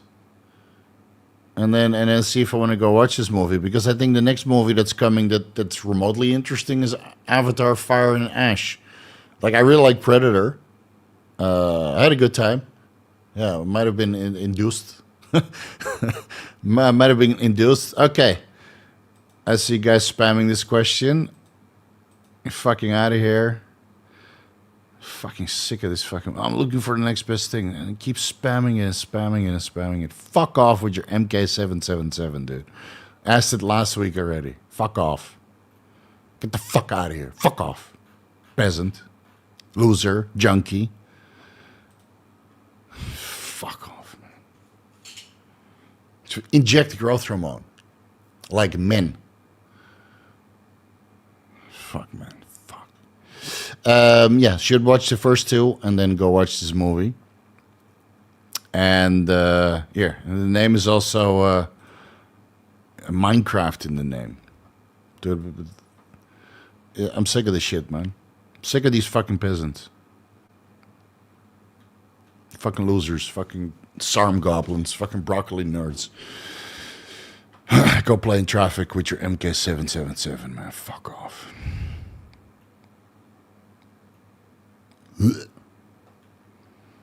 All right. Steve, any advice to prep my body for pregnancy? I'm 42, did IVF, embryo transfers in February. I have autoimmune ulcerative colitis, and I'm on a biologic. I have no idea.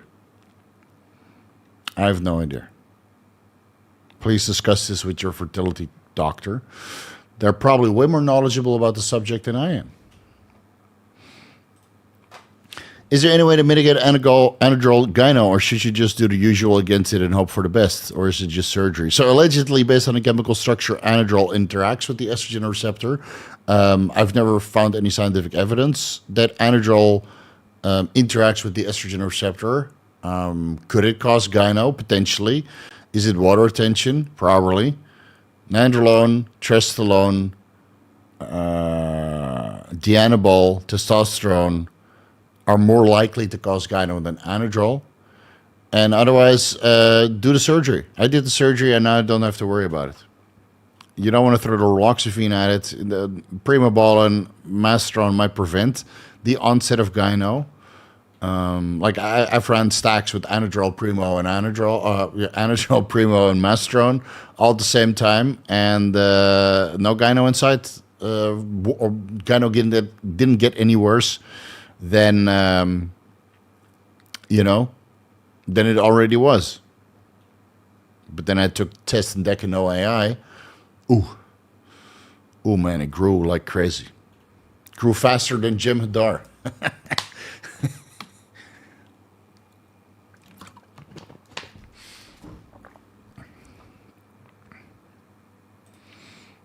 What's your experience with Cytomel? 25 micrograms if your blood work shows that thyroid stimulating hormone is high and total and free T4 and T3 is low on a cut, and otherwise it's not needed.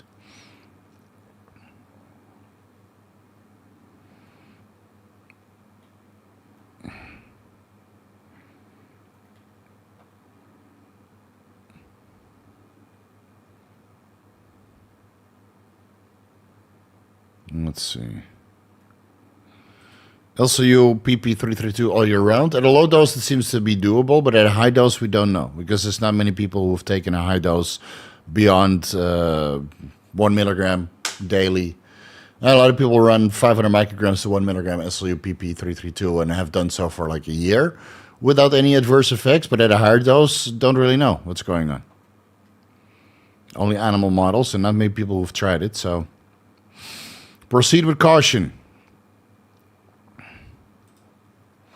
Would you say that a high dose of SLU PP332 at 100 milligrams and up is more effective than something like Clen at increasing energy expenditure and assisting fat loss?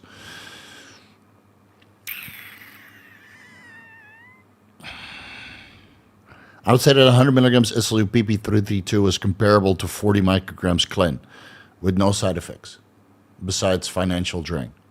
Because Clen stimulates your heart rate, and then you have this perpetually resting heart rate that is elevated, or perpetually elevated resting heart rate, terrible high heart rate while you're training at 40 micrograms, 20 micrograms, 2 servings. Some cramps, obviously, increased sweating, but with SLU PP332, you also have increased sweating. But with that ratio of 100 milligrams SLU to 40 micrograms Clen, you would say that for 400 milligrams SLU, you would need 160 micrograms Clen for the same amount of fat loss. I've run 160 micrograms Clen, and I would say that that's very comparable. But the side effects are unbearable. And with SLU, you just have insane energy.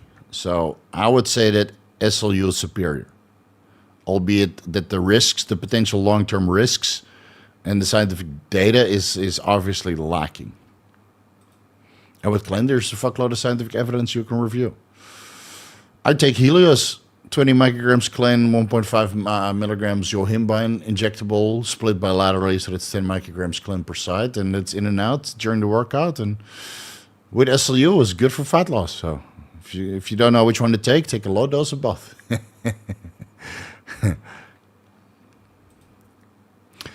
In your libido increasing options video, could you name a couple that you consider the most effective related to their price? Dude, I can't remember, man. I can't remember. I don't know what your budget is, so you have to decide this for yourself. Having a hot wife is the cheapest thing you can do. If you have a hot wife, you don't need any of those libido aids. So maybe change the wife. That's the cheapest option. Just dump the current one, and then you get a new one that's hotter. You know, your dick will be hard all day. You know, my dick is hard for my wife all day if she's receptive. Sometimes she's busy. Okay, then my dick is not hard. But I could be in a caloric deficit. I could be on all kinds of drugs, and my wife is hot. She's in shape, especially when she's really in shape. Like when she was competing, my dick would be hard all fucking day, dude. And I would fucking pound it, even though she didn't want to because she was dieting. Said, do it for me. And a couple strokes and she'll be ready to go. Steve, going on a cruise ship in a few days, 9 days long. Protocol for bringing my goods along. Should I drop the basics? You're going on a cruise. So when you leave the ship, you're not bringing your gear with you from the ship into the country that you're visiting, right? So I would just bring it on the ship. Sounds like a giant floating prison, though. I did a cruise one time in Hanoi. I thought it was, Halong Bay, 3 days. Fucking terrible, dude. You have to share it with all these fucking losers. But I got the cheapest, cruise I could find. So obviously you're going to be with other cheap losers. Like I was pretty much a loser myself. So I fit right in that sense. But I personally, I would not want to go on a cruise. But if you're going to cruise and you're visiting like 2 countries or 3, I just bring your goods and keep it in your fucking, safe. Because Border Patrol is not going to search every room. Just this bloods, T2, free, blah, blah, blah, blah, blah, blah, blah. Arma estradiol levels, okay. 72. Sounds a bit high if it's picograms per milliliter. All other bloods are good.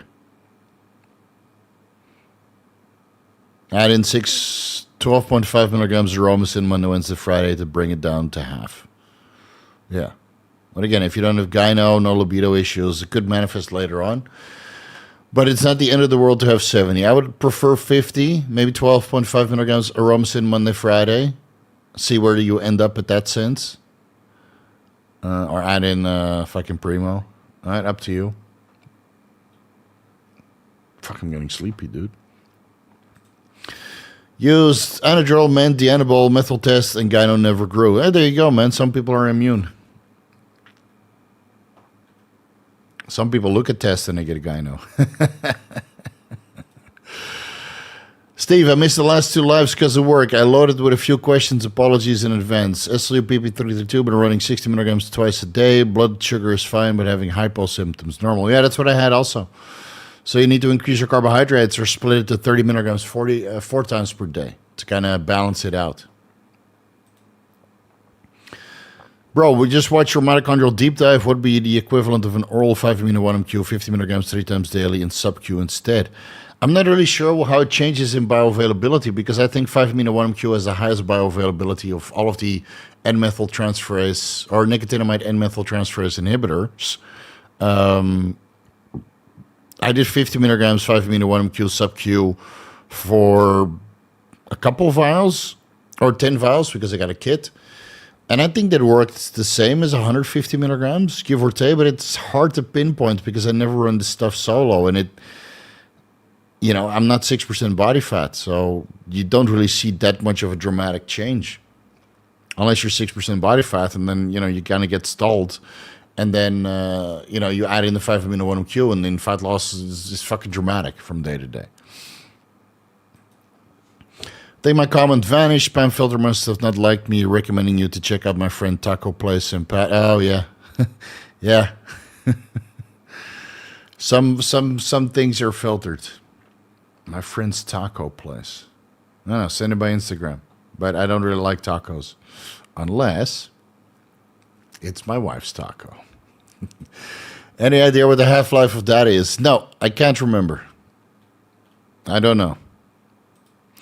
Holy hand grenades. I just wanted to share. L-Carnitine seems to have a saturation point around 30 days daily, then 3 times per week to maintain. I see it have the same effect. Consistently been running this for 3 months now. Maybe easier, cheaper for others. L-Carnitine is not that expensive. I don't know. I've been running injectable carnitine 500 milligrams twice per day for years now. And every time I miss it, I notice that my workout is less sweaty. Does that equate to fat loss? I don't notice a difference in stamina, but that I sweat less. So L-Carnitine seems to be the facilitator of the sweats, which I like. I like the sweats, detox a little bit, get some excess sodium out, soil my panties. And then if I don't take L-Carnitine, then I sweat less or I don't sweat at all. So, yeah, it seems to be doing something. But yeah, maybe you reach a saturation point. I mean, I'm on a ketogenic diet. I eat a good amount of healthy fats, so maybe I need more carnitine than you. That's for injectable L-Carnitine, 600 milligrams per ml, 1 milliliter each dose. Okay. Tina Carlson, $10. I'm sure there's a question. My super chat was for when should you take a bolus dose of Reta to maximum appetite suppression on American Thanksgiving Day? Well, some people say that it works better, even though I don't really feel that it works better. Feel free to take 4 milligrams, 6 milligrams, 12 milligrams, whatever dose you feel is appropriate. Or you could just enjoy your Thanksgiving, like I will. Like I will take 1 milligram retatrutide every single day. And on Christmas, I will still take it and eat whatever the fuck I want. And if that makes me uncomfortable, so be it. So be it, dude. I'll live through the pain and the abdominal distension and the slow gastric emptying. So no, man. I mean, these holidays are meant to be enjoyed. And I don't think you should suppress your appetite or take anything to... because how much damage can you do in a day of eating or 2 days of eating? Not that much, A week of eating, sure. But you have Thanksgiving, you have a couple days, and then it's, or Thanksgiving is what, end of the month? And then you have a couple weeks until Christmas, and then a couple more days until New Year's. Even if you eat on 3 holidays in a month, it's fine. I eat like shit every weekend.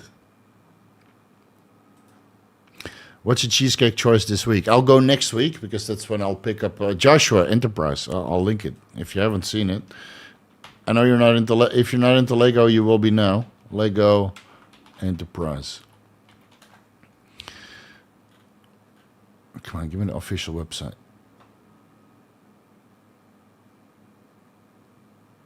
I mean, why get a Star Destroyer when you can get the Enterprise D? I'll be getting one for sure. Link down below. $400. That's too expensive. No, you're just broke. You need to work harder. So I'll get that as soon as this drops. This drops on November 28th, so that's Black Friday. Should have a discount for this, no? And then I'll get Cheesecake because Cheesecake Factory is right next to the Lego store or on the same mall as the Lego store. Ran 30 plus for a while, 150 milligrams test, 200 primo per week. I ran this test before I got good bloods last cycle, but this time the total testosterone was 666. Ooh, ominous. Estradiol 11. Does primo skew total testosterone bloods? No. Could be that you did sub-Q injections. Could be that you're a little bit away from the testosterone. Some people are a little bit higher than that. But yeah, for you, that 150 test and 200 primo suppresses your estradiol too much. So I would expect your testosterone to be higher, though. Oh, you know what to do. Go to 250 test. Bring that estrogen up. Yeah, but I can reduce the primo also. No.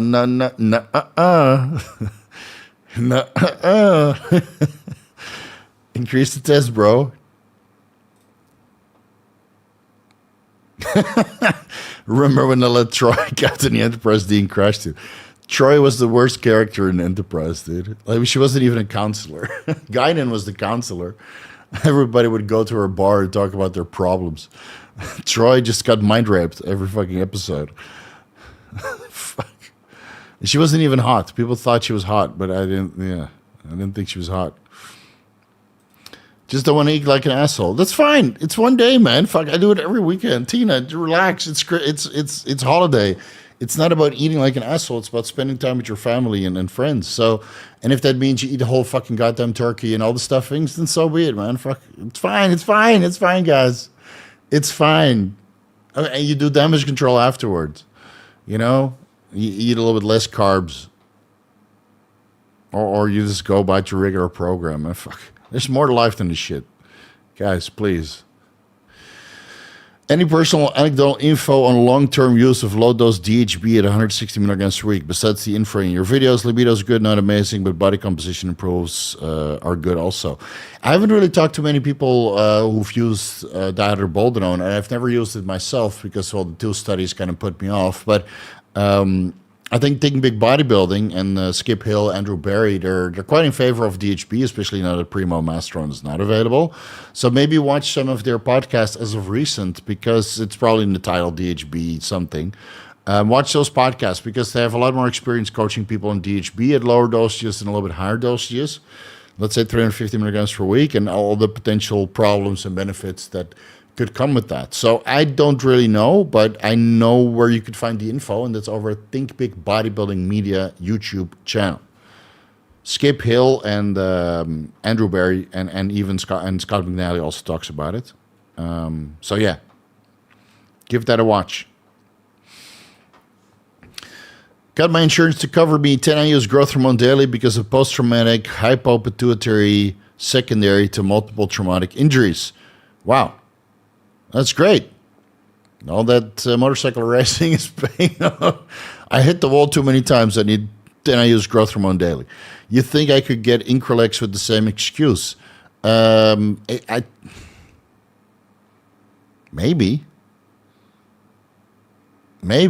I don't know. Give it a try.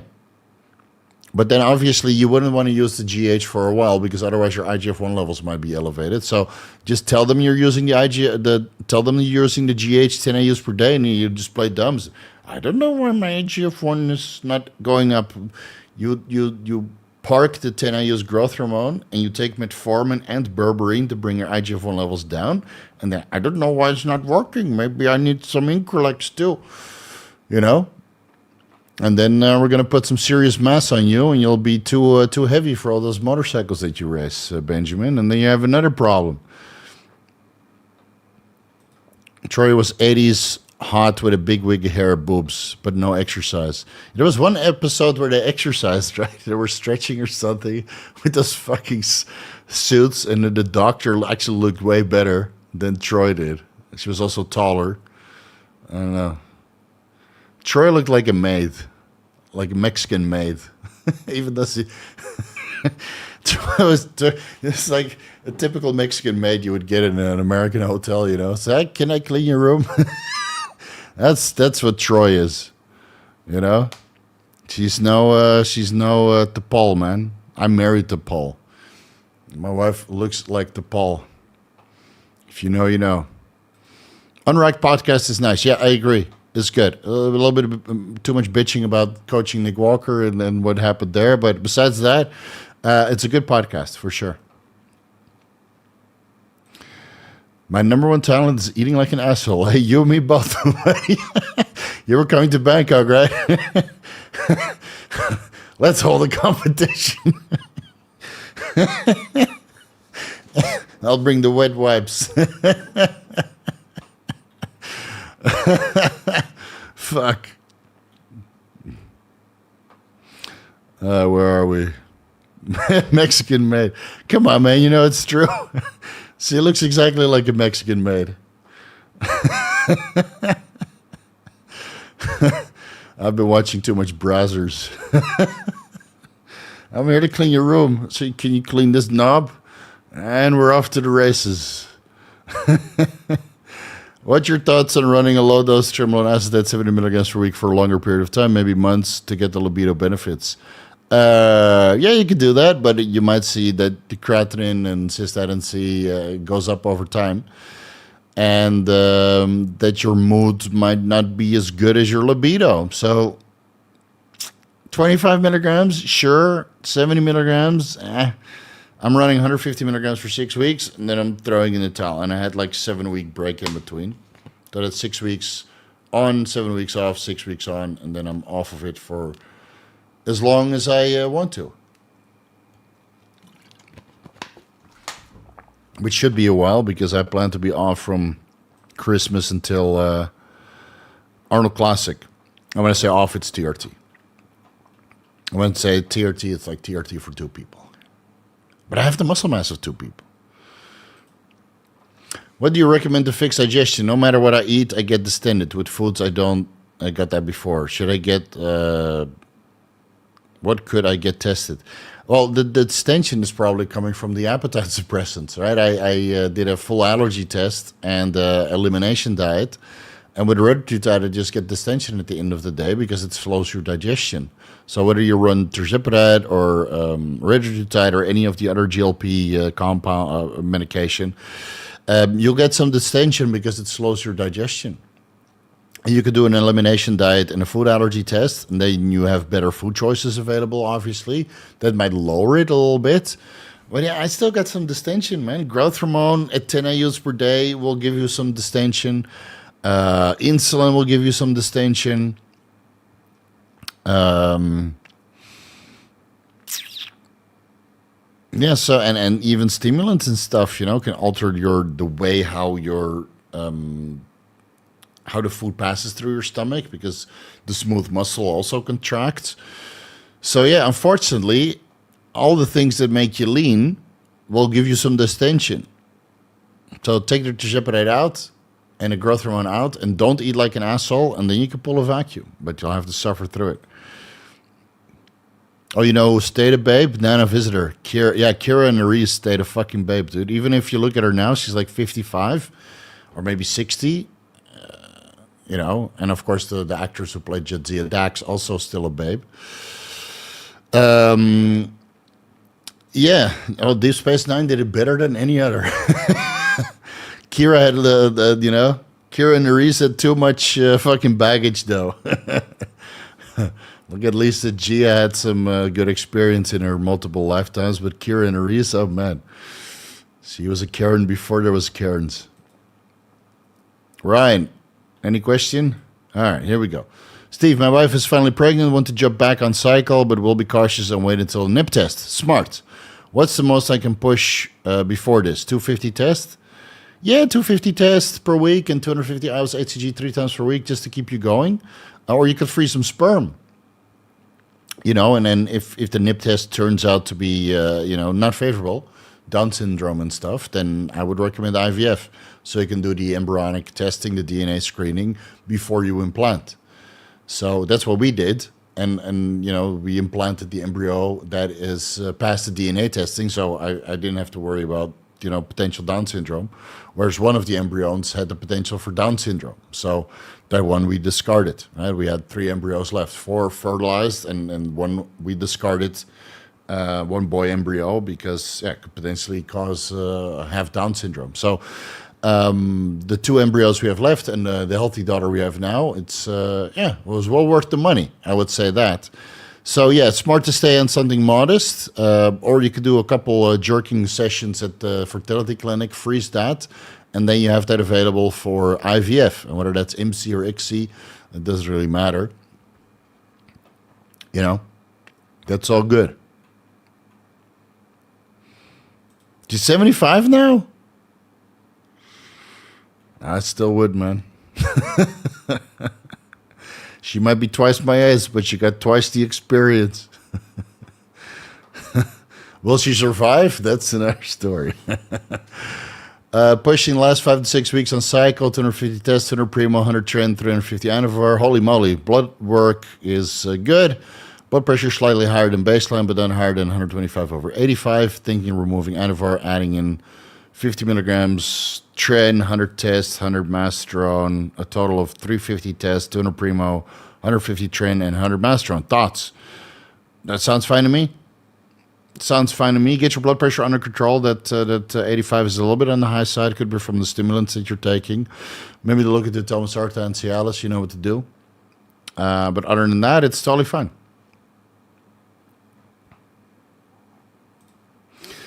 I found one very iffy 1965 study where they found testosterone metabolizes into dihydroboldenone in the prostate. Oh, really? I should go through your work. It's been a minute.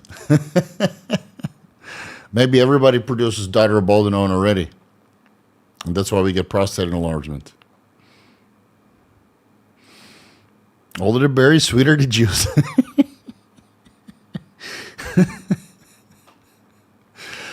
Fuck, which episode is that? God,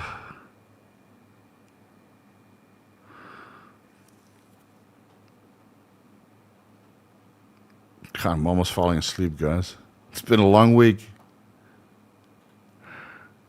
All right, let's wrap it up.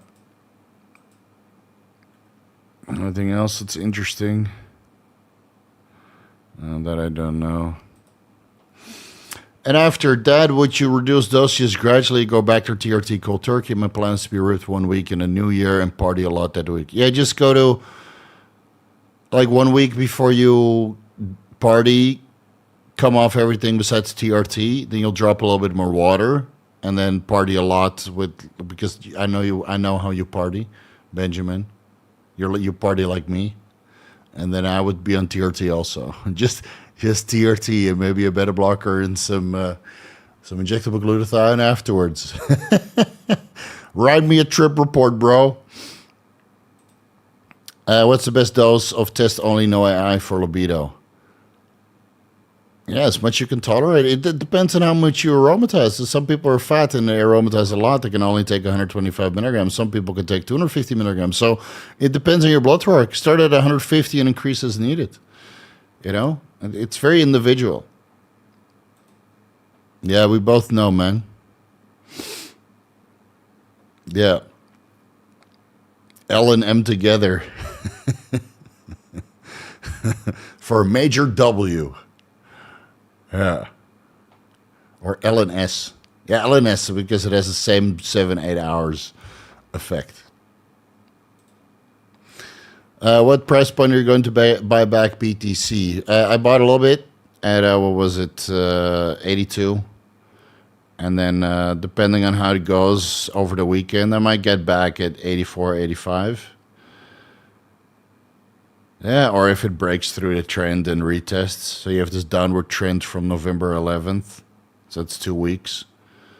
So if it breaks through that and then it retests and then it goes up, then I'll. But again, 88, 700 might be resistance, and 94 might be resistance, and 99, 700 to 100,000 might be resistance, and then we can get a dead cat bounce at the 618. Or maybe a little bit lower at 107,000, or maybe at the 0786, a little bit lower than that at 116,000. So we might just go vertical, or we might get a dead cat bounce at anywhere between 100 to 116,000, and then it's definitely over. And if it rolls over after that, then you just buy the major dips and recoveries. It just means that you never get the bottom, because I thought I got the bottom, and then it bottomed more, and I got liquidated. And you look at your fucking trading fees, and you're like, fuck, man. You're like, fuck, dude. Just the trading fees alone, man. God damn, dude. It fucking hurts. Okay, I ended up with more Bitcoin than I had before, but still. You think Worf and Kira would make a better couple? I think they would go supernova. I think Jadzia and Worf was the best couple in Star Trek. Yeah. Yeah, they were perfectly matched. Yeah, it was very sad that Jadzia had to leave the show because of negotiations. 2 more and then we're done. For an American football player on TRT during the season, which oral steroid would be best to take before the game? Not going to be a long term for muscle gain, just want to take once per week pre-game. I don't think any of them, man. I think if you inject iCar or take DADA or anything that upregulates energy expenditure, you'll get way more of a boost than any kind of steroid. So watch the Endurance Deep Dive video series and look into iCar, DADA, SLU would do more for you. MOTS-C would do more for you. Methylene Blue would do more for you. EPO would do a lot more for you. Fuck, even Adderall, dude, once a week would do more for you than an oral steroid. Daily 400 milligrams glutathione intramuscularly and 1 gram vitamin C, 2 milliliters cerebralizin. That part a week should be enough to keep me healthy. Yeah, I think that's okay. Yeah, maybe for some 5-HTP when you're done partying. Depending on how hard you party, and again with the L or the S, you'll get some neurogenesis. So from all the M and the C that you might be taking, you might be already balancing that off. But yeah, 400 milligrams glutathione, 1 gram vitamin C intramuscularly before bed, or the next. Probably better to take the next day when you're a little bit sobered up. And then 2 milliliters cerebralizin in the morning. Yeah, maybe a beta blocker, propranolol, fast-acting one. Yeah, I think that would be good. Yeah, do a couple doses for Uncle Steve, okay? It's I miss those days. Jesus Christ, no more super chats, and who super chats me? Uncut, 180 milligrams CRT dose. Towards the end, I up the test, add Primo 300, 100, or just add in Anavar. Whatever the fuck you want, bro. Wherever the fuck you want. Don't ask me. You know what to do. You know your body best. Steve, what about making another YouTube to post motorcycle ride-along videos? Some of those videos are nice to watch. Yeah, I thought about that. I just don't have the interest to edit right now. I feel Riker should have 1 billion kids. His brother sure did after he came from that, holiday, from that transporter accident. He was on that fucking...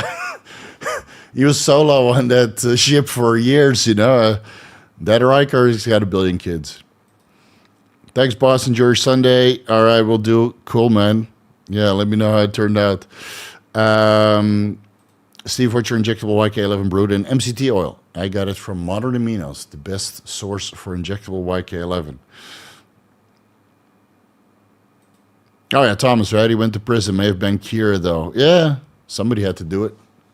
It's either him or Vedic burial. I guess let's leave it there. We'll see you next weekend. Tomorrow I got to go to some event here in Thailand. Scooter Fest it's called. It's going to be a get-together of scooters. And I'll bring my 700cc scooter, the Honda NM4. It's not fully decked out to show off. So peace out. I'll see you guys next weekend. And is there anything next weekend? Oh yeah, that's the discount week. So hold your horses. Spend your money next weekend, not this weekend. Stupid mosquito, get the fuck out of here. And then your money goes a lot further than it does right now. All right, guys, enjoy your weekend. I'll see you next one. Peace out.